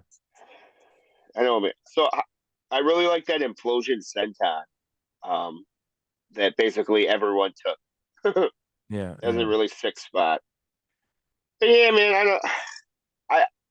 It was also super cringe to me how fucking Rhea's boyfriend was no-selling those super kicks. That fucking No Heart was doing. I mean, All Heart, not No Heart. All Heart, Blake Christian. He did 2 super kicks to fucking Rhea's boyfriend, and he was just basically no-selling the shit. And I wrote in my notes, man, I wish fucking Claudio would no-sell the Bucks like this. Yeah, no doubt, man. He's like basically already doesn't. Speaking of the Bucks and Claudio, up next there's a BCC. What a transition. And Elite package. I wrote it. It's a good package. All these companies got great packages. Danielson's backstage. He does a promo, so his part's great. And I'm like, okay, this is really good. And then Moxley comes in, and the first thing he says, and he starts going into like, we're not trying to sound cool, but like that's literally what he's trying to do. That's what. Yeah, he's literally going. What Rocky did. Yeah. We aren't trying to sound cool, It's like, bro, you're literally trying to sound cool, bro. Like, it's God damn. It stresses me out, and I just want Danielson to get away from this stuff. Whatever. Again, this is like another. So they're gonna have an anarchy in the arena. I just like, is this like, okay? I like these street fighty brawl, like the brawl in the stadium. Like I pop for stupid, silly shit. And like the brawls, if they're good, they can be really good matches. Like it's just like, this is supposed to be the Punk angle to where I'm just so not invested really in this Double or Nothing pay-per-view to where I didn't realize this was the go home show. And I messaged Hairline off pod going, fuck, dude, Double or Nothing's also this weekend too. We gotta review that. And it's Yeah, like, we forgot about it, bro. and We we're got a not, busy week, bro. yeah, and we're not doing this to be dicks. It's just like legit. I don't care about the 4 pillars match. I just know MJF's gonna win and I want it to end. The Elite are, I'm almost 99% sure, gonna beat fucking Moxley and these guys. Um, Bro, I'm not gonna watch it. and I'm just not like into the BCC. They've always rubbed me the wrong way. I didn't like it. I liked it when it was Danielson and Mox and Regal. And I was like, oh, if they're just like a tag team beating the fuck out of everyone, I'm down. But it's just turned ridiculous. And nonsensical. And yeah, I don't know, man. Your thoughts. I was just surprised Moxley didn't play. You know, Can we just like, okay, this this pay-per-view though, man, like we know Orange is gonna win. We know that Jeff Jarrett's probably gonna win. We know that that'd be awesome. and then they'll probably turn FTR heel again and on Mark Briscoe or something like that because they're just trying to bury them and Ricky Starks before they leave the company. Um we know that the Elite are probably gonna win. We know that MJF's gonna win. It's like we know all the results of these matches already, bro. That's the problem with this pay-per-view too. It's just like we don't. I don't know. Man. The ladder match, we know Christian's gonna win and beat Wardlow, and fucking that's how he's gonna win and get the ladder. Which I want to say I disagree with Jim Cornette. I listened to his show recently, and he was talking shit on the whole ladder thing. But it's like, no. It makes sense, bro. Like, I don't know. It makes sense that Christian, his way of beating Wardlow isn't to wrestle him. Like that's the whole point. Like now it's hard to have that feel good or look good or come across as good when you have a fucking show where women are doing thumbtack spots and they have crushed glass in cages and are doing all this ridiculous shit week to week. I know it's hard. I know that it like sort of makes that shit less over. I get it. But to me, it's just like, no, you look at Christian's ladder record, like across all companies and shit, and it's impeccable. And so he's going to make this like, oh, I'm going to make this like what he did is he attacked Wardlow with a ladder to goat him into a ladder match. And now they're going to have a fucking ladder match because Christian knows he can win and he doesn't have to pin Wardlow. It's like a cowardly's way out. So he's comparing it. He's like, oh, I don't remember Razor Ramon attacking Michaels with a ladder and shit. And it's like, that's missing the point of what this is. You know what I mean? Like this is Christian has like he's known as like the most ladder match wins guy, him and Edge. So anyways, let's move along to the MJF shit. Sorry, that's my little fucking Cornette debate. Yeah, you went hard there.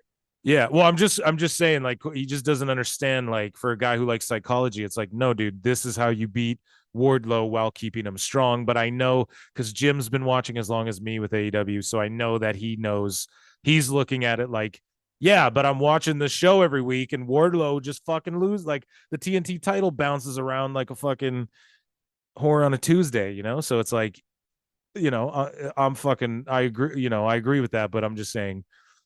If you're like a casual, that's kind of where the psychology comes. But anyways, MJF comes out, he drinks Savani's drink, throws it in his fucking face, then spits his gum on fans. He's just the best fucking heel in the business. Maybe Dom is, but I think Dom doesn't mean to be, whereas MJF, like, he's meaning to be. So that's where they're different, right? MJF, like, works on being the best heel, and Dominik works hard too, but it's like, I don't know, man. He sort of, he has like a lot of people guiding him through this, whereas MJF's on a fucking ship where young guys are listening to Luchasaurus and they're not listening to Billy Gunn, and MJF has to fucking sort of steer his own ship, right? So that's what puts him on another level, I think, But I think Dom gets way more heat and more reaction out of the crowd. He does, absolutely. But I don't know, honestly, man. If we were really to like break this down, You know, it's like MJF pops the crowd and gets a reaction out of the crowd, like by doing shit like "Shut up, Vegas, you're all a bunch of virgins." Where Dom just gets heat by like Existing. Mickey heat, you know. Right, they're different forms of heat. You know what Exactly. I'm saying? And like that's the beauty behind. Yeah, that's why I give know? them both props. That's sort of what I was getting at, you know, like you got to give them props for because it's two different kinds of heat. That's why it's like Hogan and Flair. Like Hogan's the best because of what he does, but Flair's the best because of what he does. You know what I mean? So high praises. They're the two best heels in the business, though, honestly. So MJF cuts an incredible promo. Virgin Vegas, we're hot as fuck at him. He says they've given us all these great moments, which is the one part where I'm like, Jungle Boy gave me one good cage match that I remember. Like, he didn't give me all these moments, bro. It was good shit, pal. Darby comes out, cringe promo. Thank God MJF bags him. Sammy comes out, gets booed. Nobody likes this. Jungle Boy, who cares? That's my thoughts on it. I don't know. Man, so I I had to say MJF said he was bored with all this shit. I said I'm also bored with this shit. He said he's sick of the AEW fans. I'm also fucking sick of the AEW fans. And man, and he spoke the fucking truth here. He said nobody in AEW is on the same level as the devil, Dead And that's facts, man. And then basically what you said, man, Darby moped his way down to the ring and whatnot. And basically I said somebody give Darby a hug. You know, like the whole shift of the show changed and they got all moody teenager and shit. I dreamed that I dreamed, and you dreamed, we all had a dream. Yeah, man. And he was all like, fucking, no other company would fund my fucking blah, blah, blah. And it's like, yeah, dog, because no company would fund because they care about you. Shit, they don't want you to fucking die, man. bro. Like, they want you to be able to have a long career making money in the wrestling business. That's why, dude. Yeah, man. And then, like, so fucking it's just, basically MJF attacked Darby. You know what I'm saying? Oh my God, yeah. I just wrote thank God. So for real, yeah, dude. Like, thank God. This is fucking... And then Sammy made his way down to the ring and whatnot.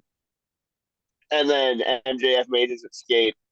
And Tony was all like, it's a rock and a hard place. And in my notes, I was like, it's really not a rock and a hard place. Like, nobody's worried about Jungle Boy. Oh. Like, this isn't realistic.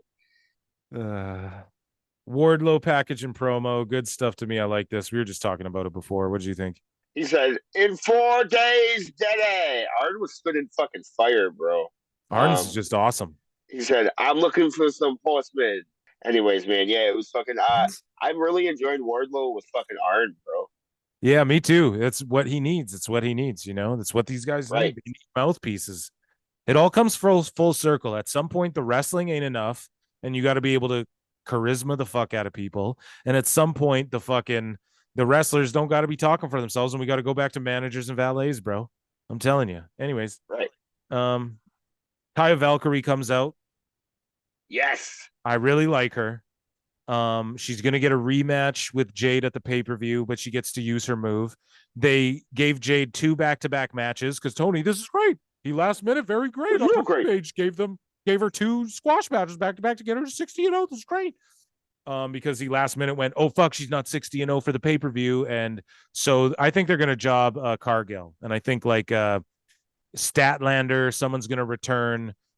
Some sort of fuckery is going to happen, and Valkyrie's going to win the TBS title.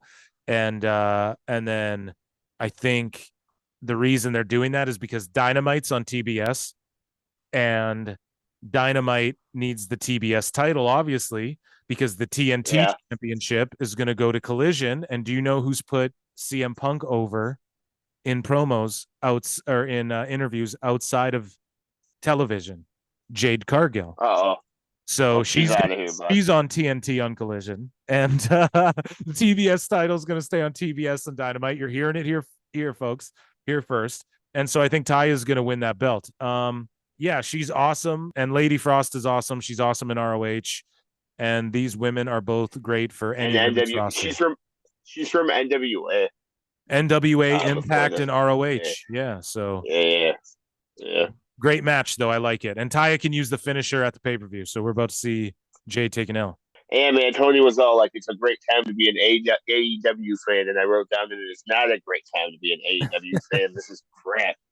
Their pay-per-views are always good though, but it's because pay-per-views are wrestling focused. That's why.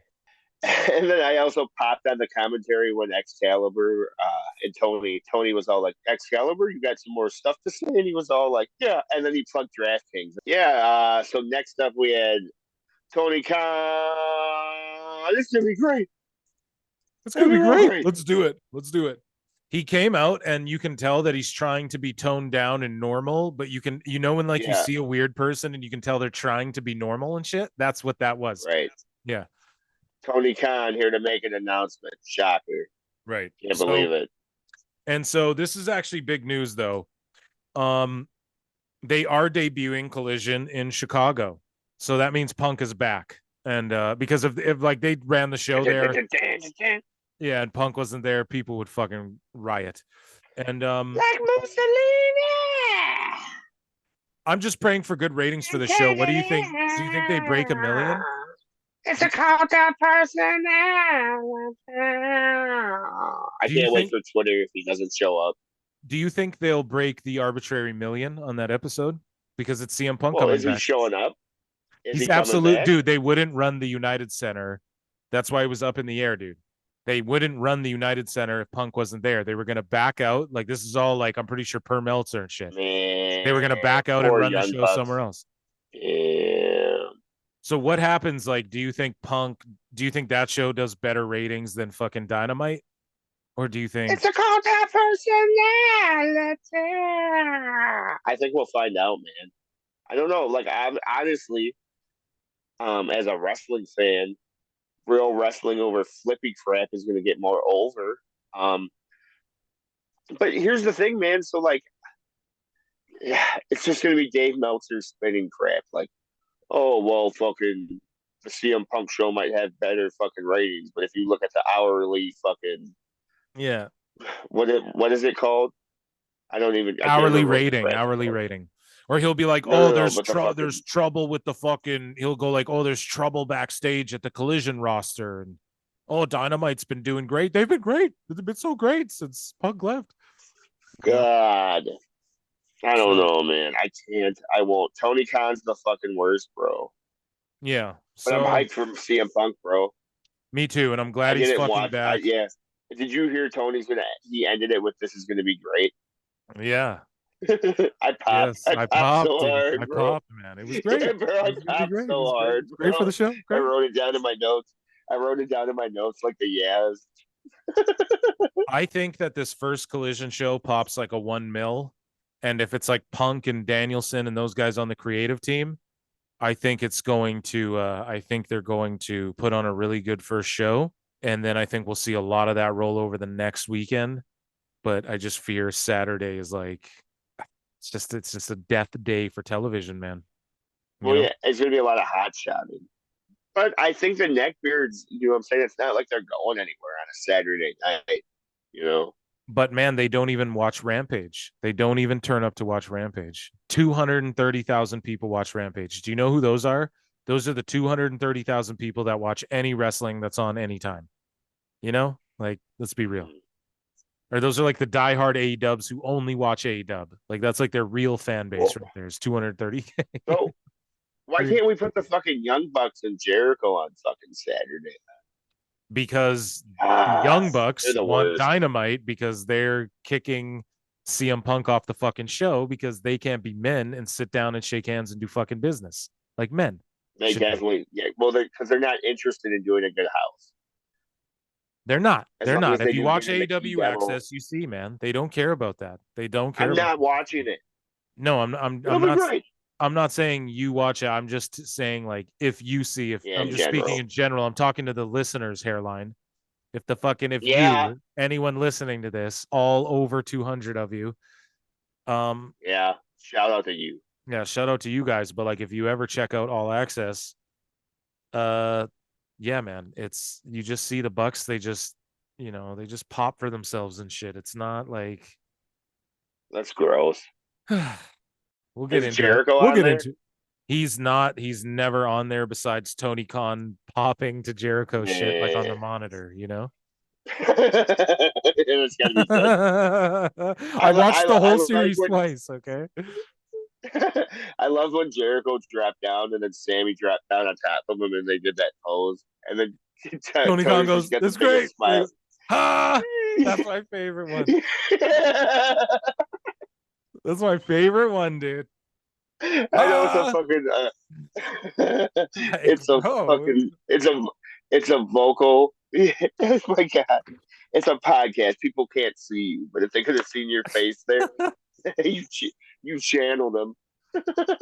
It's Your eyes crazy, got all man. fucking bulged out like you were on cocaine. I'm just trying to do his manners. I'm sorry. I'm just How do you feel about soda water?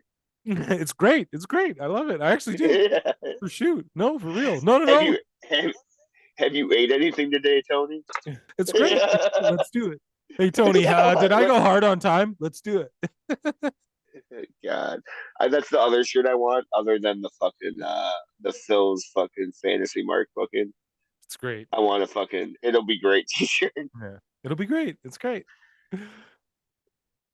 Okay, so yeah, the front has to say, the front of the shirt has to say it'll be great, and then on the back in little it has to go, it's great at the top.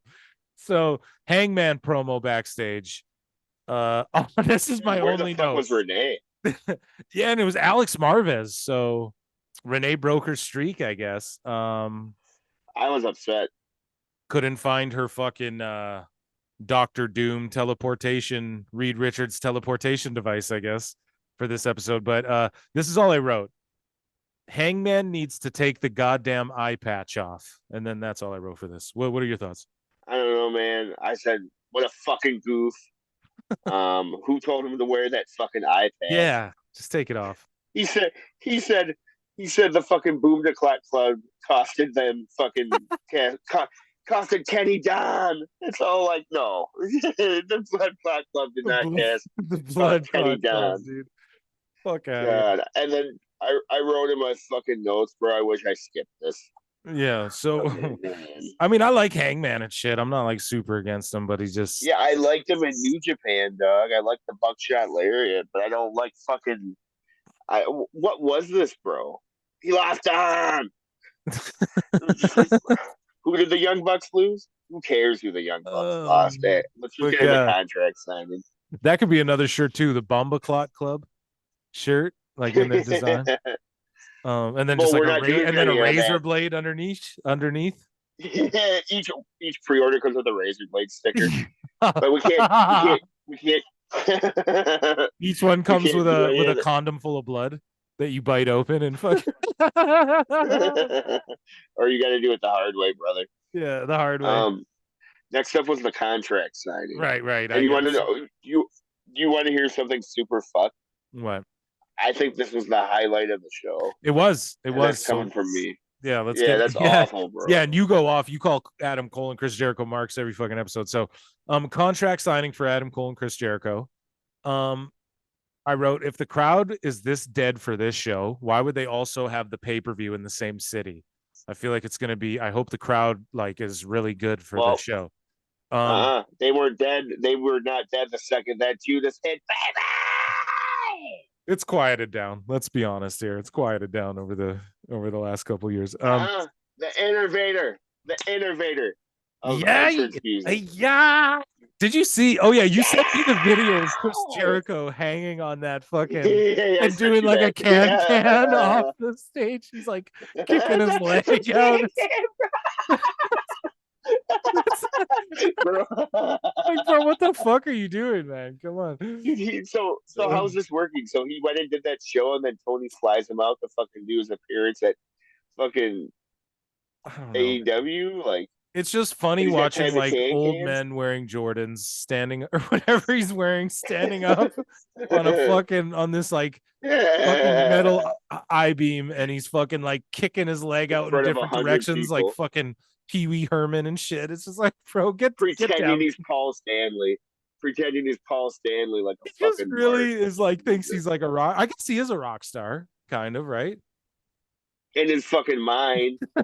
He's becoming Judas in his mind, bro. But it's God, Judas bro. in his mind. He's the worst, but he's also the best. Yeah, dude, he is. So he comes out and he's like, and he's all like, Adam Cole, you're my enemy.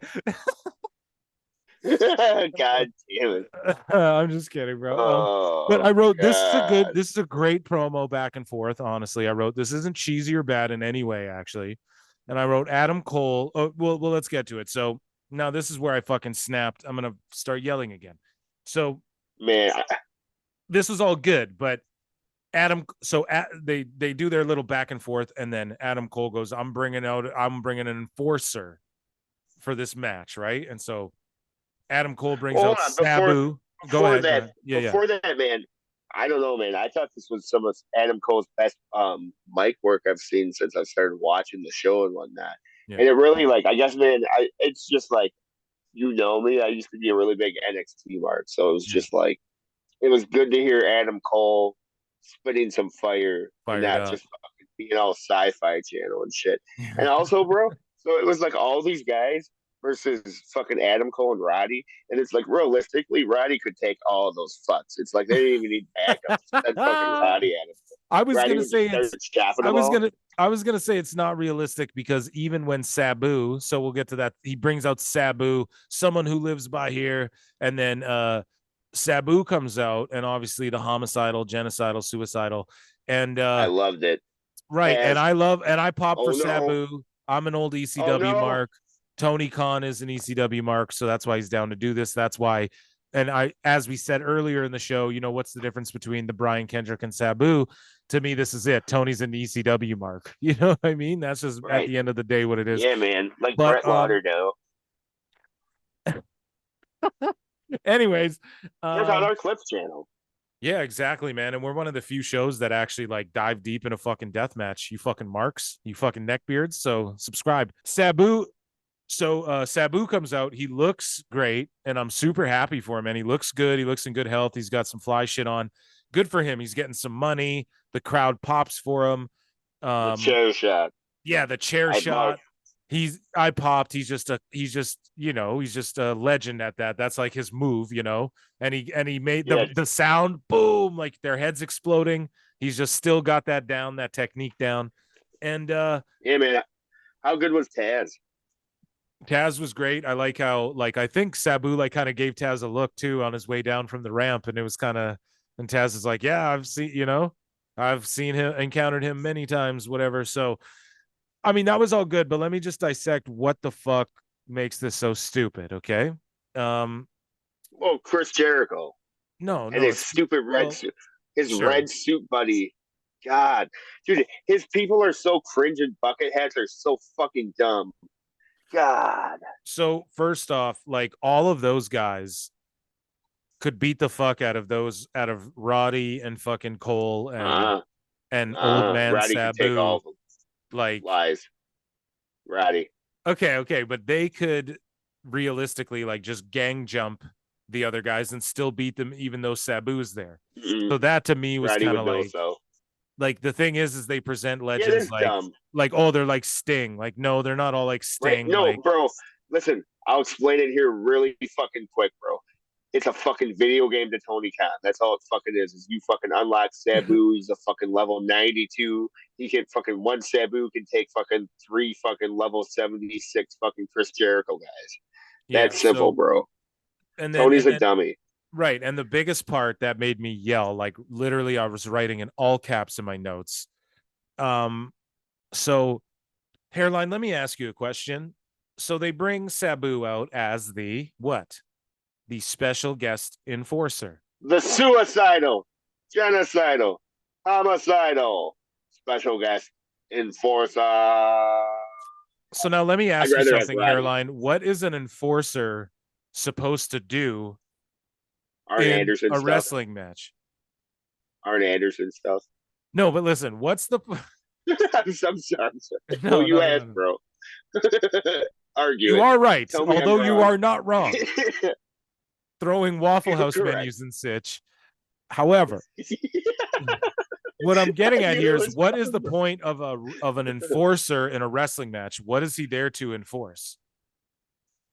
Fucking the Chris Jericho bucket had friends interfering, and the red guy fucking Right. yelling about how great Chris Jericho is. Right. So a summation of that, what is the enforcer there to enforce? When Muhammad Ali was the special enforcer, when Mike Tyson was the special enforcer, just as you said, Hairline, they're there to enforce the rules of the contest. Right?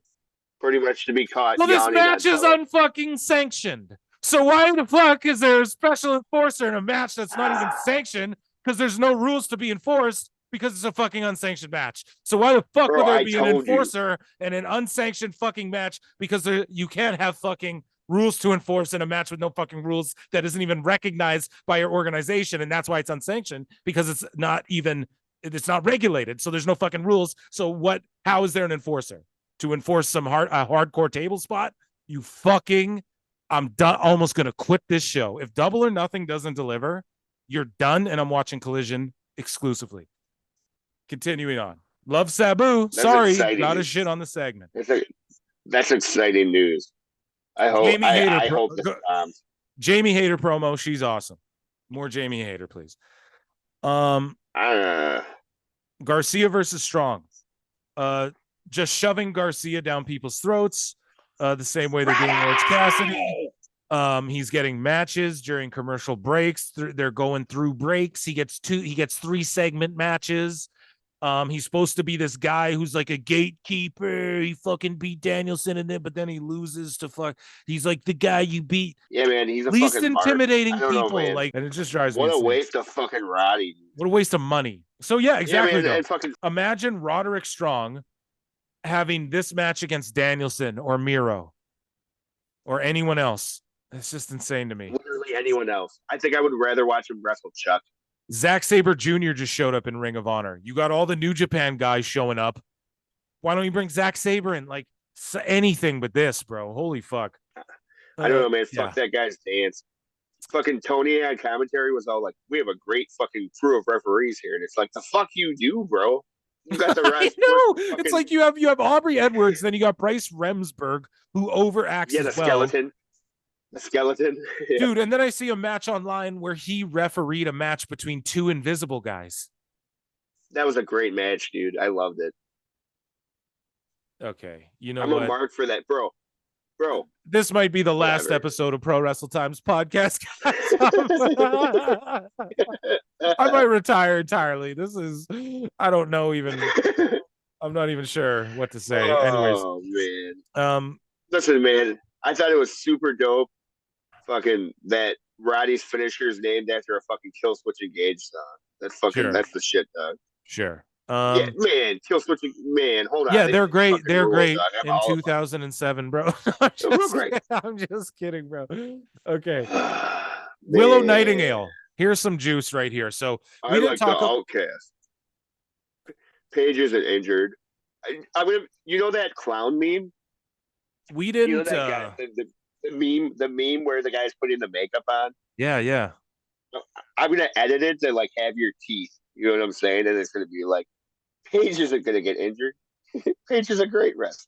Yeah, I mean, dude, you can do that all you want, but you literally just said you enjoyed an invisible people match. So, bro, it was. Listen, dude, and not only that. Listen, you're leaving out a huge part of it. The only reason he could see the invisible people, bro, is because he used Joey Janela's special sunglasses. Okay? So at least get your information right. Okay? You're supposed to be a podcaster. You're supposed to know these things. So in New Japan recently, Sasha Banks, FKA Sasha Banks. Oh my God, right, dude. Mercedes Moné. We didn't have a chance to talk about this on the podcast. Yeah, this is crazy, dude. So she was in the New Japan Strong Women's Tournament, and I guess they have a secondary women's championship now, called the New Japan Strong Women's Tournament. I don't even know what the fuck it's called, but nonetheless, I know it's great. Yeah, Mercedes Moné and Willow Nightingale make it to the finals, and they're doing some spot on the top rope, and Mercedes falls backwards off the ring to the outside and breaks her ankle.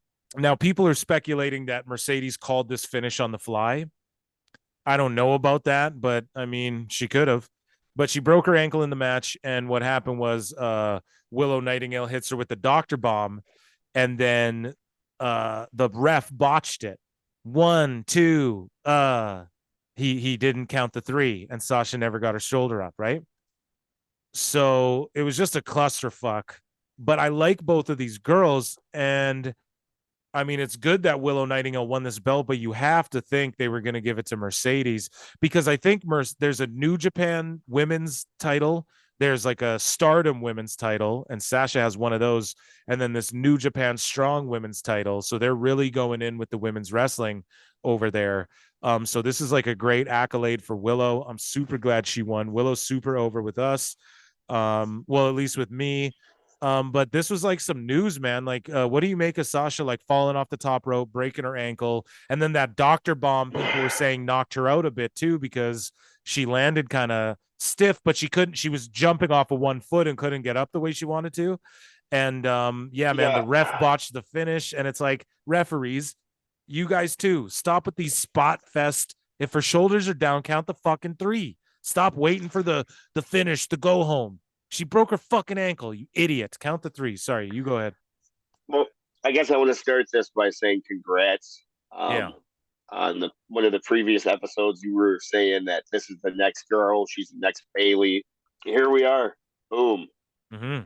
Okay, Nostradamus.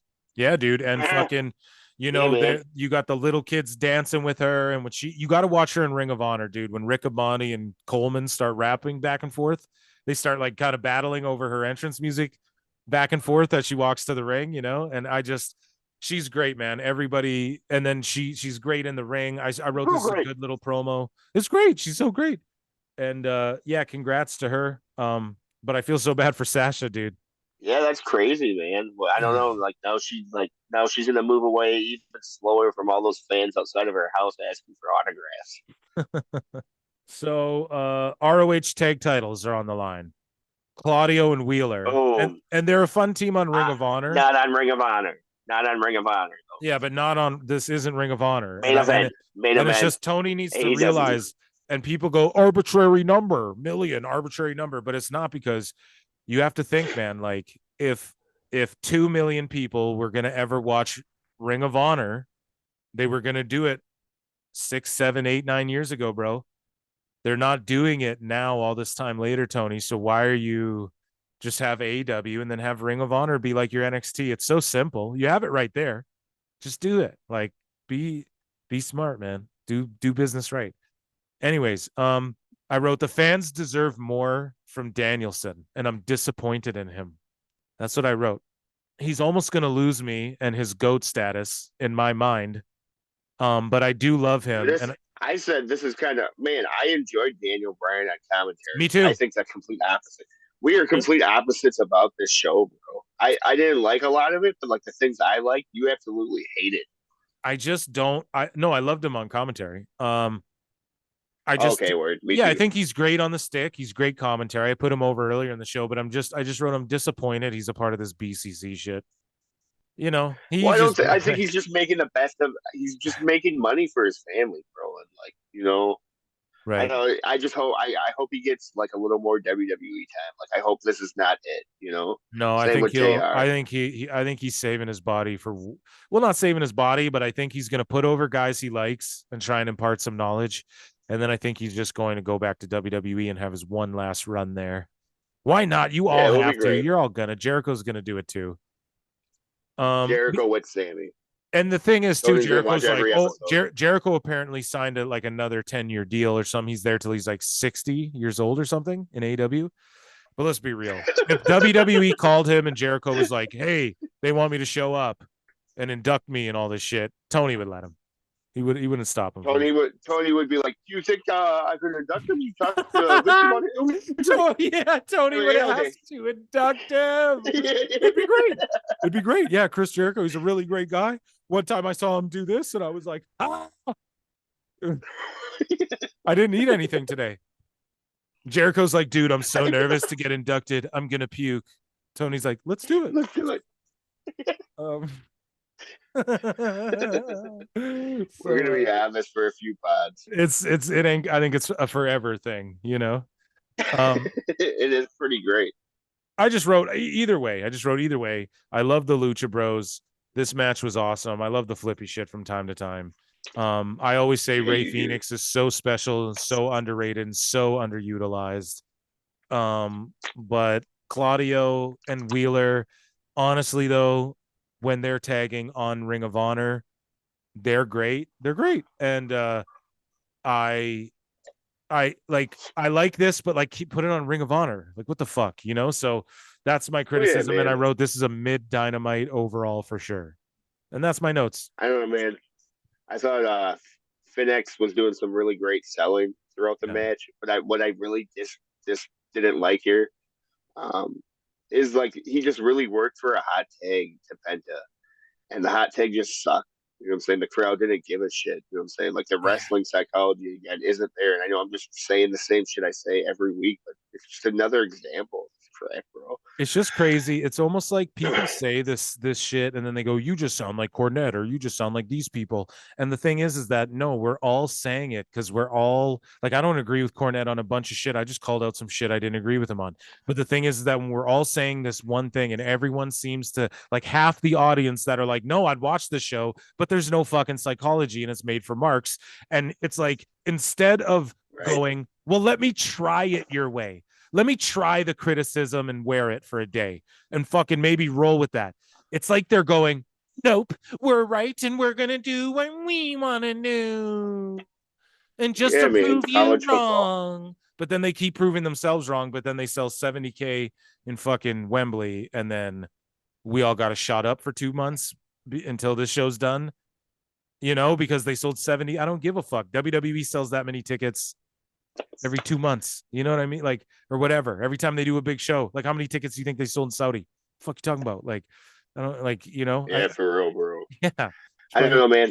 Yeah. I liked on commentary with Brian too when he was all well, you know what, guys? We tuck our fucking heads and our chins on the fucking pile driver or something like that. Do you think the Young Bucks tuck their heads correctly? Do you think Kenny tucks his head correctly? No. The fuck they do. It's those little things you know what I'm saying? And that's the sort of thing that AEW should have been from the beginning, is people like Danielson, giving it a sports feel where people like Danielson can win with a variety of different submissions and different holds.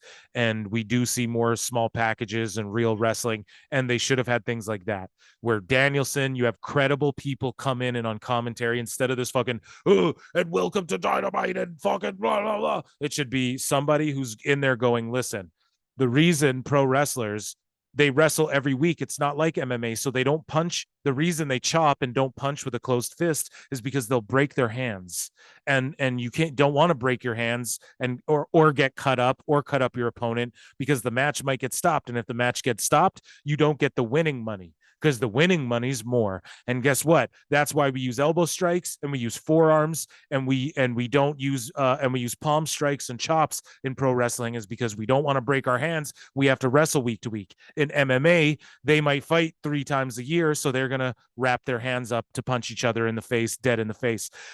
In pro wrestling, it's much different. When you slam someone down on the mat, you're trying to incapacitate them for 3 seconds. That's why we don't just walk up and start throwing fists. How many times have you seen in MMA or boxing where a guy gets dropped and he gets up and he pops right back up instantly?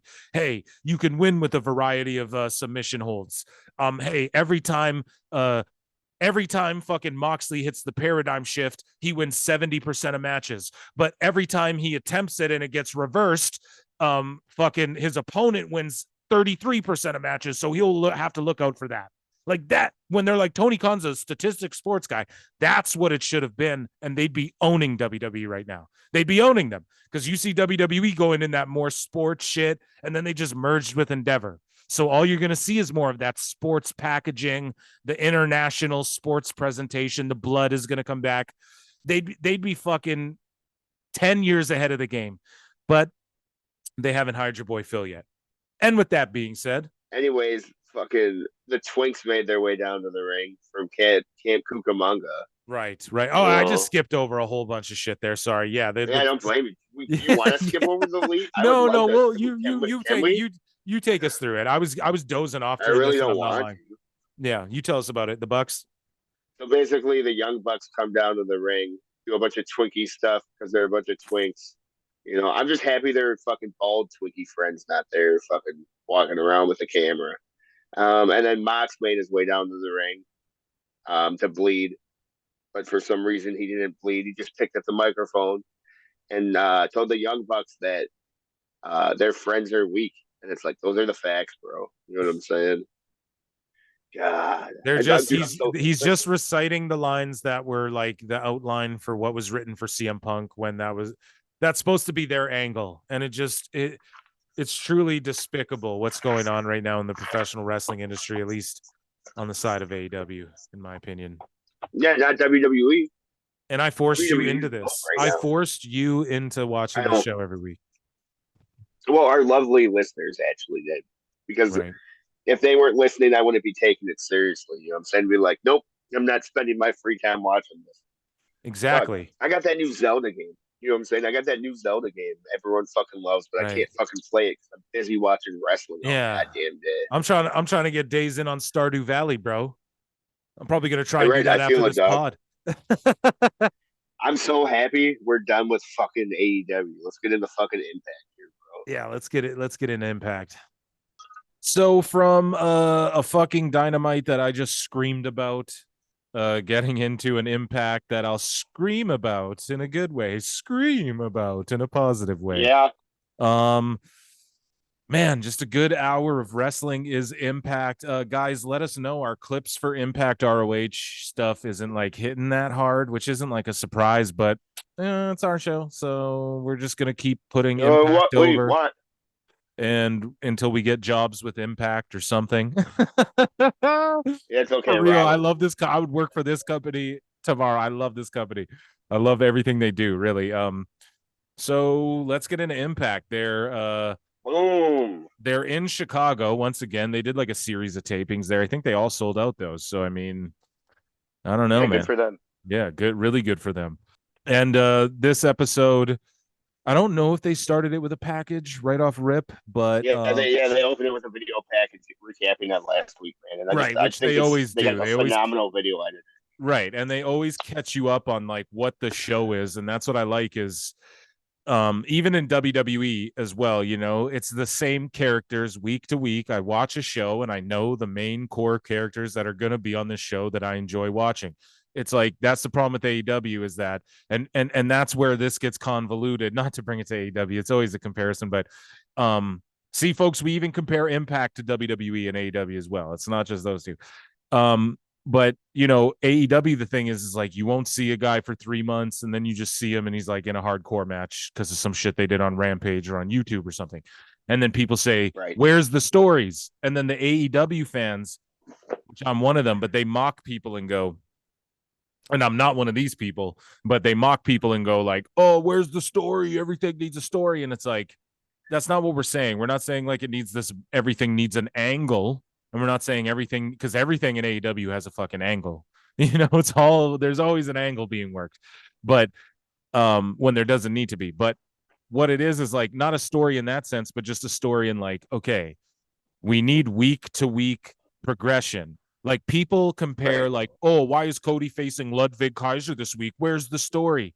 No. It's not the same thing. This is why, because WWE is like a college. It's like every week you tune in and it's the same people on the show and they're in their own little universe and it's like their own league. So when Cody faces like the whole story that we understand for the last 40 years watching WWE is that you're in this place and everyone's trying to compete to get to a championship or lay their claim or, fight their way through the ranks and earn their spot. Like we understand, like when you're in the WWE, it's like when someone joins the UFC. You're just wrestling the best. You're fighting the best all the time and hoping to get to get streak enough to get a title shot. We get that. With AEW, you're a new company. So and then you're like, oh, the rankings, but then the rankings don't mean shit and the records don't mean shit. And that's where it's like, no, dude, you can't just have Ring of Honor guys come on, and then all of a sudden, like, what does that mean for this division? That's the thing. Every match in WWE has implications to the structure of WWE, because we know these people aren't just gonna be on fucking FCW in next week winning their belt or whatever. Do you understand what I'm saying? So in AEW, Yeah, for sure, man. yeah, I know you get what I'm saying. I'm preaching to the choir even saying this shit to Hairline, but this is what Impact does well. Like, you know who their show is, you know what everyone's end game is, you know what the divisions are, you know. In AEW, it's just Right. like AR Fox, we were just harping on it. You know, he wins a trios battle royal with 2 guys, and then all of a sudden he's just in with another random 2 guys to fight for the belts. And then he's on ROH all the time. And then Claudio's in an AEW faction, but he's an ROH champion. That's why it's so ADD, guys. That's why we're saying it's like, well, what's going on here? Is this a professional sports league where you're working your way up? Or is this just like we're going to feature indie matches? That's what it is. Now, people go, well, we like that, but I'm sorry, that's not wrestling, bro. That's not like what wrestling ever was, you know. I'm sorry. So anyways, to get off that, Impact, wow. Yeah, they give us a great package. They remind us of characters. We know who their champions are. We know whose missions what and who the show's going to be focused on. Hairline, take us into the first. Yeah, so it started with Speedball versus Chris Sabin. Oh man, holy crap, was this a banger, bro. Dude, and you were shitting on Mike Bailey off pod to me, not shitting on him, but you were like, I don't fuck with Mike Bailey, really. And I was going, bro, he's one of these guys, man. He just, I don't know. I thought this match was phenomenal. Yeah, he's not my thing. But I really like the fucking, the catch wrist. You know, that was a great reversal right off the bat. And Chris Sabin was just being very savage in this, you know, very ring veteran, you know. Yeah. I enjoyed how he was working the holds and whatnot. There was great comebacks in this. I really liked when Speedball was selling his mouth after that kick and whatnot, acting like he was spitting shit out and whatnot. That was really good, man. Yep.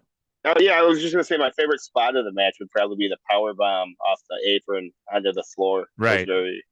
I popped hard for that. What do you see Speedball like? So he's not your thing, but like, what about him is not your thing? That's what I want to ask.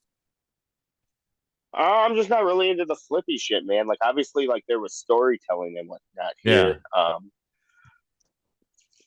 But it's just like he's very like, I guess he's like, I would compare him to like a young Jericho, like the lucha flippy shit. You know, that's just not like, you know, I like slow storytelling, axe handles, headlocks, you know, that kind of shit and whatnot. Like an MJF style match. Yeah, I like his flippy barefoot shit because he's there's psychology behind it. That's what I like about it, you know? Yeah, for sure, man. And the way Sabin was working a lot of this, and like a lot of it was he made Speedball look great, bro. You know? Fuck yeah, well that's what Sabin does. Doesn't like Speedball. Yeah, exactly. Hell yeah, he does. So he elevated. Yeah, and that's his job, man. That's what he's there to do. Sabin's a vet, man. Shout out to Sabin. And this is a great match to open the show. Imagine that you start with a great match, and it's not the same. And it's not the same fucking guy every week kicking out of a million shits. There's just a good like TV match. You know? Yeah. 23 title defenses. Yeah. So yeah, we had a Trinity promo. I don't know, man. I really think she could be leading this division and whatnot. Yeah, she's winning the belt. Let's get real. Yeah, for sure. And I really like her interactions with that the gay guy, man. He's so sassy and shit, dude. Right, like, I forget his name. Chemistry together. Yeah. Yeah, but and I apologize to you. This being a podcast, we're covering wrestling. I don't know his name either, man. He's got it. So I'm excited for like all of which later on in the show we'll talk about with Masha. But I'm really enjoying the women on this show, bro. I think Impact's got some of the best women's wrestling, some of the most thought out, fleshed out characters and divisions in any women's wrestling. So after that, Nick Aldis, I believe, comes to the ring. Yes, goddamn right, man. The man of the fucking hour. Yeah, the national fucking treasure. Fucking belt.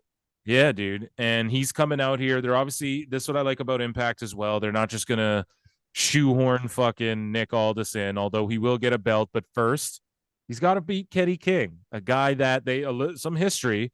But Kenny King, now I wasn't the biggest fan of this guy for a long time, and then in Impact. Even like early in the Impact days in Ring of Honor, I wasn't his biggest fan. he's won me over now. I don't know. Maybe it's because he's like a grizzled vet. He's just one of these guys who, like, I don't know, whatever it is about him, he's over with me now to where he just gets it. Maybe it all clicked for him or whatever. I don't know. But I'm not saying this match was like, oh, he blew me away, but it was a great match. It was a good match to do what it was supposed to do. Decay used to be the shit back in the day with like Abyss and Rosemary and fucking Marilyn Manson music and this shit. is okay though. Oh yeah. I like Black Taurus or Black Toro. I forget your name. Sorry. I've seen a few of your matches. You're good. And then Crazy Steve is always cool with me. Crazy with twosies. And yeah, he's great. Yeah. And more or less this was just like fucking have Aldis do commentary. Right. Just have him get the match over, sell Under Siege, have Kenny get a win, just like Aldis got a win last week. And get some guys some TV time. Yeah, and just get that for a good match. That'll be a good pay-per-view match, a solid match. And Aldis will probably win, and then he'll maybe, who knows, he'll get involved in the world title somehow sooner or later. I promise you that. What happened next, Hairline? You got the notes. We had more spooky shit. We had Taylor versus Jessica.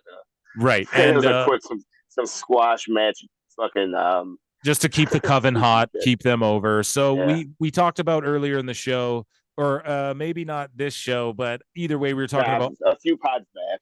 We were talking about all the spooky shit together.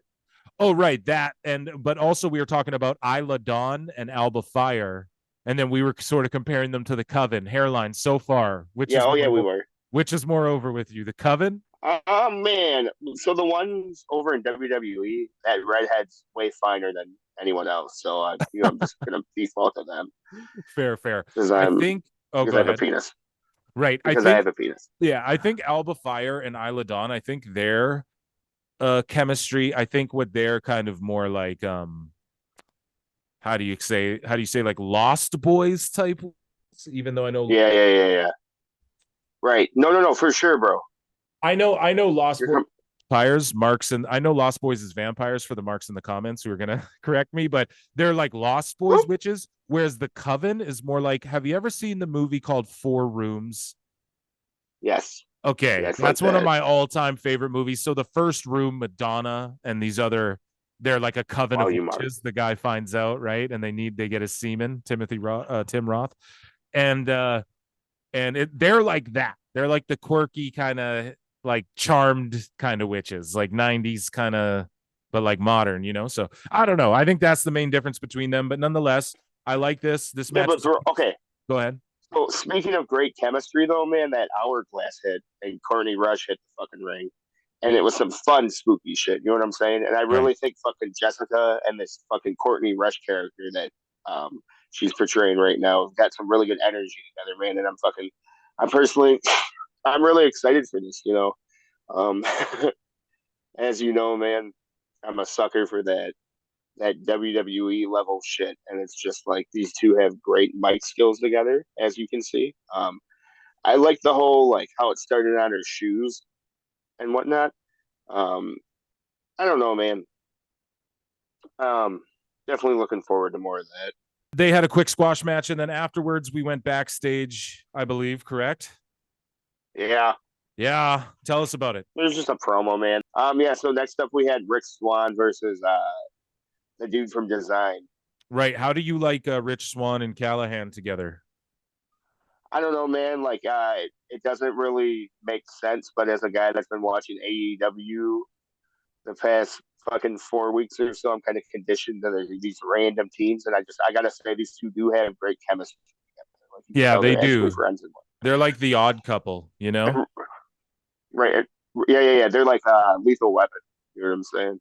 Yeah. But yeah, man. But not like the Bucks way, like we said, like on the other show. Right. Well, yeah, the Young Bucks are busy in Cucamonga filming themselves instead of like lifting weights or whatever. So whatever. Anyways, man, there was some real great heel work in this, and I really like the pace and the storytelling overall. And I want to say, man, the false finishes in this match were the most believable false finishes of the night. And this is really what people need to take notes of. Is not rushing 62 false finishes, but really like selling and betraying one and getting the crowd worked into just one. Right. You know what I'm saying? And just like, oh, I know. It's we've harped on that a bunch on the show, you know. Yeah, man. And Swan's 450, bro. Fucking sick. Yeah, he's good. He can do that like just standing. He can just bust a 450 and fucking that's so impressive, you know. It's just Yeah. So, what did you think of this match? dude, it was great. You know, great work. I love Rich Swann. I It was hate real that. great. It was great. It It was was real great. he's just I don't know, man. Like, do you remember when he was in WWE with the cruiserweight title? He was great in WWE. He was so good, man. And he's one of these guys that I feel is made. Well, he's great in Impact. He's great. He's great in Impact because they do like this sort of WWE sort of funny. The characters, the larger than life. That's what he is to me. Even though he's a cruiserweight, he's one of these like Too Cold Scorpio. He's like the modern Scorpio. You know, I love it. Yeah, yeah. And then from there, man, we jumped into this Deonna promo. And I actually thought she had okay mic skills, to be honest. The virtuosa. Right. And I love Deonna. The thing is, Hairline is like a few weeks ago, they sort of set it up. So it was like, you know, like it's the new virtuoso era. Like this is going to, because she had like an era, like a run there where she was the champ just crushing. So now it's like, you know, it was going to be that era again. And then out of nowhere, Trinity signs. So I'm sitting here. So this is again what I like. Impact doesn't just throw Trinity to Deonna. They have Trinity fight Shazza first. And they've been establishing Shazza as potentially like the one who could take the belt after Deonna. So now Trinity's in the mix. So my whole thing is just like, I don't know. Do they get Trinity there sooner than later? I don't know, but Deonna's a great champion, so I'm okay if she holds the belt for a bit, but I think you have to put it on Trinity before it's too late. That's my opinion. What do you think? You 100% have to put it on Trinity before it's too late, man. Right. Completely. What I really liked about this is that the best mic skills of the night came walking up. Eddie's wife came up and she was spitting fucking facts, bro, and was all like, "Listen, you finna learn the hard way, baby girl." Yeah. So, and we'll find out if she finds out the hard way. We'll know this fucking Friday. So, yeah, dude. I'm ready, man. Yeah, dude, I'm ready too. You know what? Yeah, dude, I'm stoked for Under Siege, and we'll talk about all that before we wrap the show up here about how crazy this wrestling weekend is, and it just sort of dawned on us. Yeah, like, maybe go over the card. Yeah, like literally though, like yesterday, Hairline and I are like, oh fuck, there's like 4 or 5 wrestling pay-per-views, PLEs, whatever you want to call them that we got to review. And we're gonna review all of them, right? So we might skip a SmackDown, we might skip like a Ring of Honor or something like that. But who cares? You know, we honestly might have even skipped this Impact as far as reviewing it. We would have watched it, of course, but if we had to realize, but it was too late. Hairline's already taking notes, and we're like, fuck, let's just do it, you know, fuck it. But anyways, it's just more content for you guys, really. Yeah, because we love you, motherfuckers. So, but Impact's not over yet. So after the Trinity package, oh man, this was sick. Masha. Take us through it. Masha and Kelly. Man, Masha's a fucking also Bay. Oh, fucking Alley catches Bay. Masha also Bay. Anyways, going on, man. This was fierce, dude. It was awesome. This was some ECW shit. I love this. Yeah, I want more of this. Yeah, you know, and I was putting over Killer. I was putting over Killer Kelly and fucking Masha hard. She ain't got shit. Week. Masha's got this, bro. Yeah, you think? Masha, current GCW champion as well. Okay, I was unaware of that, so that's awesome. We were putting over Taya Valkyrie earlier in the show. Do you know what she's the women's champion of right now too? MLW. Where?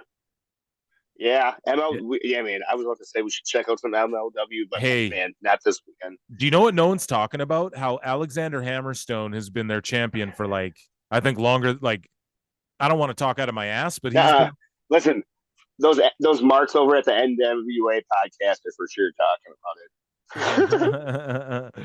Dude, I love. And shout out to those guys, quick. Yeah, I love Hammerstone, and I love Jacob Fatu. Love them. Yeah, well, I like Ricky Shane Page and Akira, who are in a faction with Raven over there right now. Maybe we should check it out. Yeah, we'll do one episode, all right? Well, Just when's not their this next weekend. big event? Let's tune into like a pay-per-view and go, yeah, this won us over. Nah, man, you know? let's just check out a YouTube show. Let's just see how it goes. Like the Stone Cold thing. You're right. I'm not doing it this weekend though. Oh yeah, fuck that. We're doing that in like it might be a couple weeks or something, bro. I got a lot of fucking editing to do. I'm gonna have to hire somebody right away to start fucking. You want me to break some breaking news in the middle of the pod right here? Sure. Yeah. So fucking. I'm not going to reveal the name quite yet, but as we spoke off pod, I did get a deathmatch wrestler to agree to come onto the podcast. Yeah. To do an interview. So we got this to look forward to next month.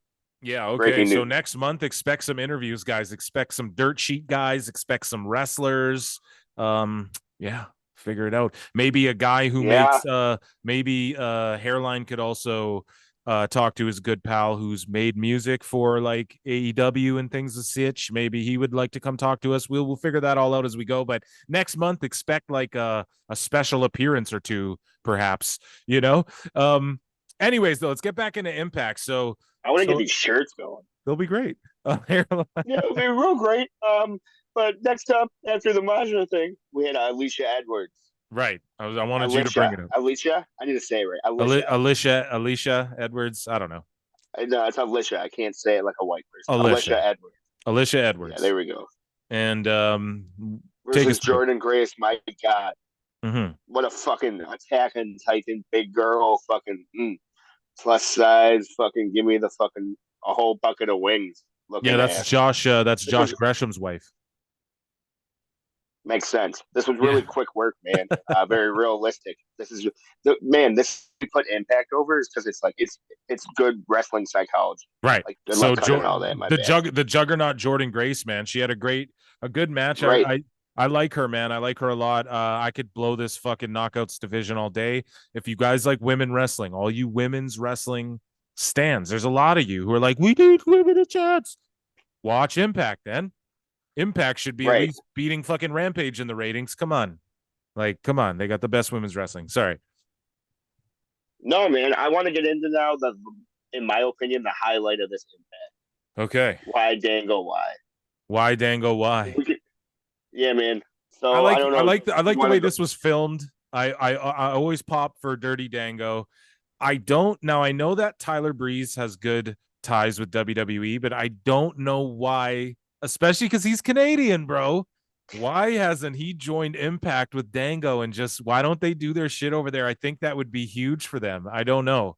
Could you imagine them versus Ace and Bay? That'd be great. Oh, man. You imagine that versus Motor City Machine Guns? Oh, man. Oh, that's what I mean. Those are just like, God, come on. Impact. Yeah. Iris, I don't know how we get Impact. I don't know. Yeah. We might write a letter soon, man. Tyler Breeze, come on, for Canada, bro. Come do it for Canada. Do it for Classified. Yeah. So, anyways, go through this. He said this is the gratitude era. And that's the fucking, it's so on point, man. Everyone just fucking, man, they want to take pictures with him. The boys want to take pictures with him more than the fucking fans do, bro. Oh my God, dude. Okay, I want the elite to watch this. You know what I'm saying? And he was all like, I know the boys are gonna hear this, but no one's gonna confront me. But they sure as fuck will tweet me about it. And it's like, again, yes, facts. That's where we're living, man. Yeah. No, he just keeps it real. Dirty Dango. And honestly, yeah, for sure, bro. And we all know where we're going with this. I popped over the fucking. He'll be like, "Oh, Jim Cornette's gonna love this," and then he goes, "Actually, he's just gonna trash this." And it's like, man, Corny's gonna check it out because he said his name and whatnot. But like, all this is the fucking truth, man. He said they're all a bunch of stooges and they're all a bunch of fucking nerds. Yeah, get him the fuck out of here, man. And he said, "Check out these fucking arms, brother." Yeah, he said, "Fucking zoom in on him." Because I am a fucking wrestler. I am what this is, man. Not of fucking some Mark hanging out on my phone. Jungle Boy. You know what I'm saying? You can take it away. I said my. So basically, like, he's going full in with the fucking heel turn. I don't know why. Maybe it's because they got too many like comedy guys. They need a good heel. Right. But I just like how it's like how he's just on some like fuck that shit. You know, it's just full like almost 180 character turn with still just a bit of his like I don't really care shit, but exactly while he's like literally doing like Hulk Hogan and doing Cornette and just I don't know, getting good heat, man.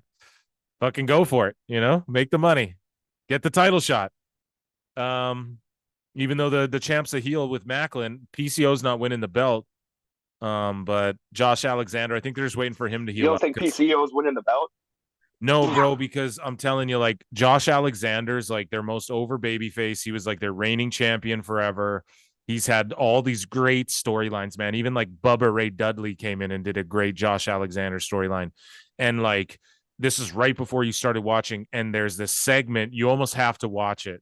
We should maybe watch it off pod where Josh gets injured and he finds out like I'm injured and I have to relinquish the title, vacate it. And he's in the ring with Scott D'Amore and he's in the ring with his wife and his child and his child for shoot, bro.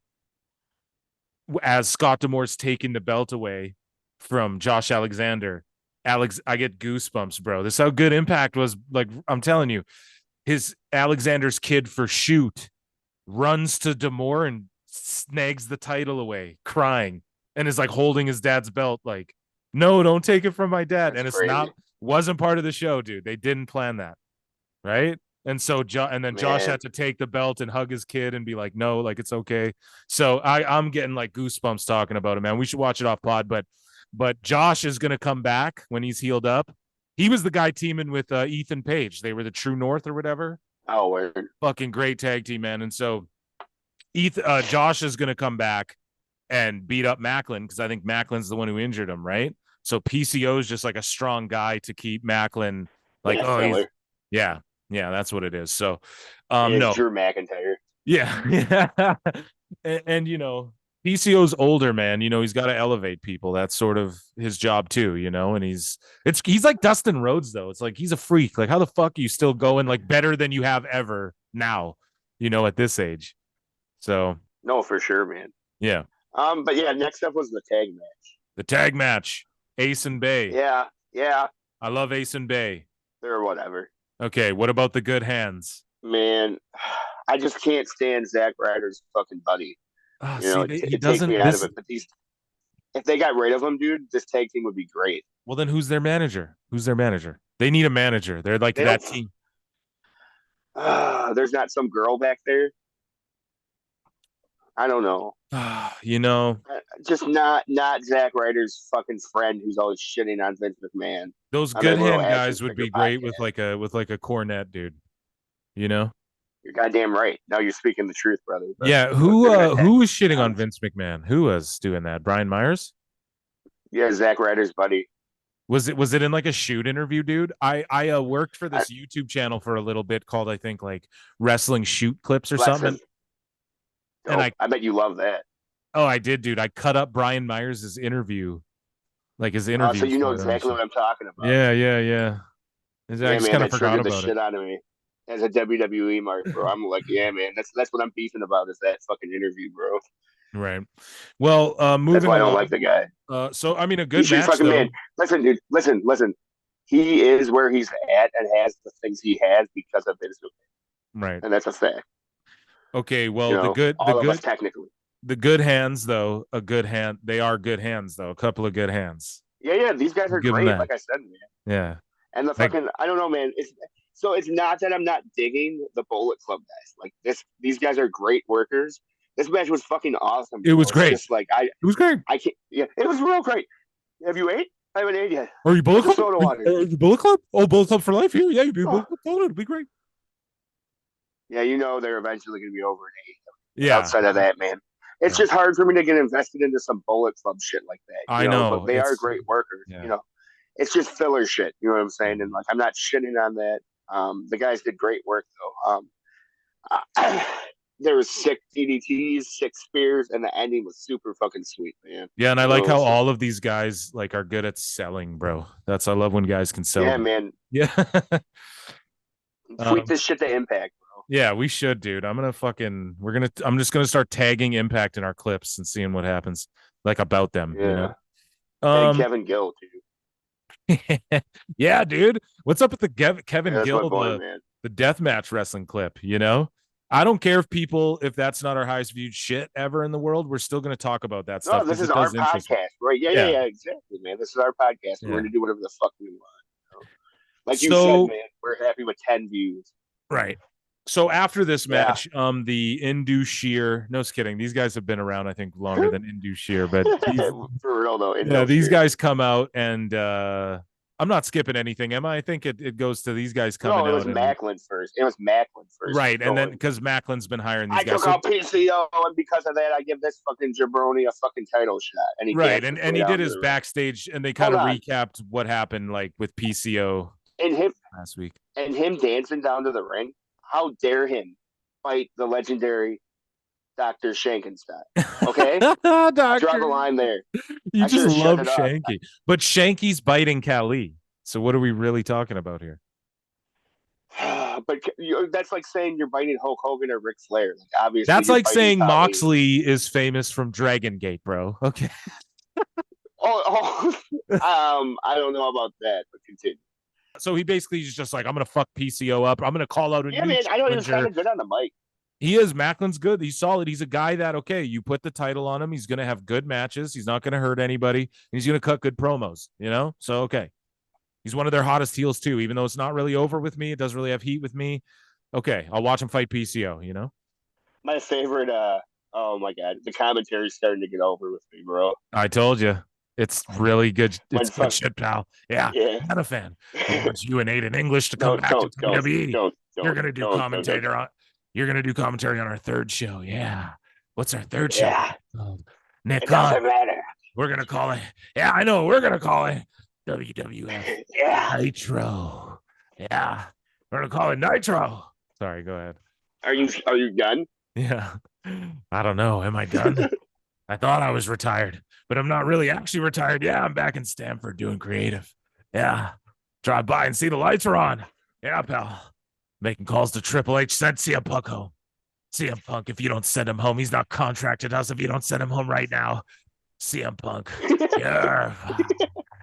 Are you getting married? Are you getting married? Fire Punk. You get married, I'm going to fire you, Punk. Yeah, you're going to come back and work for me. Sorry. Okay, it's great. You'll come back and work for you, Vince. It'll be great. No. Vince McMahon. I asked you if you were done. No, I had to get it out. I had to get it out. It's once an episode. Get it out. Correct. Yeah. Correct. Okay. So, anyways, great promo. Yeah, man. No, yeah. So this is what I was saying, bro. With the commentary, man. When Indo Sheer was thanking all the people because of the title shot, fucking the GM or whoever his music hit, and fucking he was all like, "What? This is atrocious. He had so many more people to thank."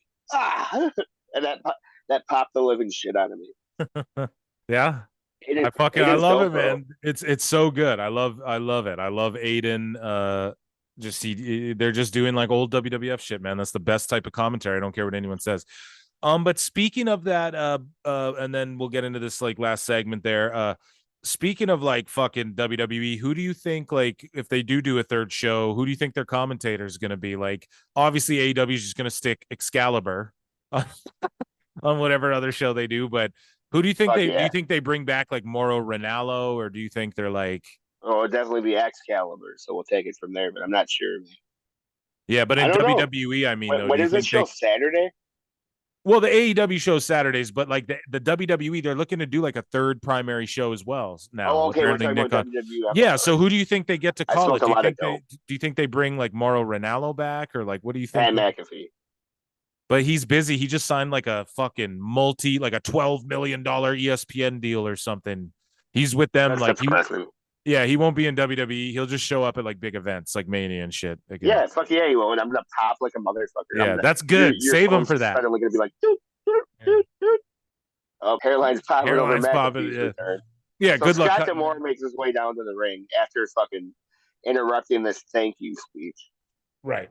Yeah, man, this guy fucking, I don't know, he had some solid points, but he kind of like, he struggled through this dialogue. Right. He was just overhyped. D'Amore's been killing it lately, but he was just a little, in the heat of things. But yeah, for sure. But the whole point of this was PCO's fine, brother. And not only is he fine, but he's here tonight. He's here tonight. He's alive. He's alive. Boom. And it was suddenly No Cell City. I love how he was no selling the belt. Yeah, and then he fucking becomes Sting. And it's Sting. And he fucking comes down zombie style, So, and then basically that's the go home. So basically, like in the build up to this event, to this pay-per-view, really the women and the knockouts took center stage for most of the shows. But then at the go home show, they put that world title shit right at the end and get you hyped for the proper main event. And I like that, man. I like the way they format their shows. I like the way they pace their shows. Obviously, they're taking advantage of the fact edited. I just think like AEW. I just think AEW could take some fucking notes from Impact. That's all I'm gonna say. I think a lot of people could take notes from this shit. Dude, I'm telling you what. I'm getting a job in Impact in the next 3 fucking years. That's my goal. Yeah, I know. And then the podcast is going on hold. Hiatus. I'm gonna go live back in my mom's. No, because Impact would let us say whatever we want to say on this show. I promise you they would. They wouldn't. I don't know, man. I think they would. It's like WWE or AEW you have to worry about. Yeah, we'll find out when I get there. And if you want to help Phil get his dreams fulfilled, the best way we can notice is if you guys keep subscribing. We're at over 200 subs, man. Thank you guys so much. Keep subscribing to the channel at Pro Wrestle Times on YouTube, at Pro Wrestle Clips, which is our main channel where we do our short form content, our specials, all that sort of stuff. Our long form content is at Pro Wrestle Times on YouTube. Be sure to check that out. Make sure you check out our Patreon / Pro Wrestle Times on Patreon and consider throwing us some scratch, man. We're reworking the fucking shit you get. Well, you'll get shouted out on the show. You'll get early access. Chris Jericho Fall from Grace. We're gonna check out Grapple Vision content. Or you could just throw us dough to support us and be like, yo, we want to support you this way, just by showing some support. However you want to do it, that's great. There's also a support button down in the description of all of our videos and all of our drops. But listen, man, the free way you can help us out and support us, and the free way that you can get me and Scott D'Amour's eyes and Anthem Media's eyes, so your boy Phil and Hairline get jobs with Impact Wrestling. Yeah, dummies. I don't need the job. I'm not looking for a job. Hit the like button, hit the fucking save button, put us in a playlist, hit the subscribe button. Those are the easiest ways. Leave us a comment, tell us we're fucking dumb. Even that's a great way to support us. Yeah. So, and with that being said, this was Pro Wrestle Times Podcast. We have Under Siege this weekend. We have Night of Champions this weekend. We got Double or Nothing this weekend. We got fucking we got Battlegrounds this weekend. We got so much, and we're gonna review it all, man. We're gonna go in deep, maybe even do some NXT review for that Battleground or whatever. We're gonna go hard. Yeah. So guys, fuck with us. The main show. To you guys all weekend. Yeah, if it gets out a little late, don't hate me. I still love you. The clips are going to be coming. It's just more content for you guys. You guys are showing us so much love and support, dude. We can't thank you fucking enough. We're only 2 months deep, and it's like we're taking this more serious than ever because of you guys, man. So keep showing up, keep showing out. We'll keep doing our thing. Pro Wrestle Times. I'm Phil. Yeah. He's Hairline. Yeah. Yeah, dummies. We'll see you next time. Have a good one, guys. Thank you for subscribing. Enjoy your fucking mega wrestling weekend. Yeah.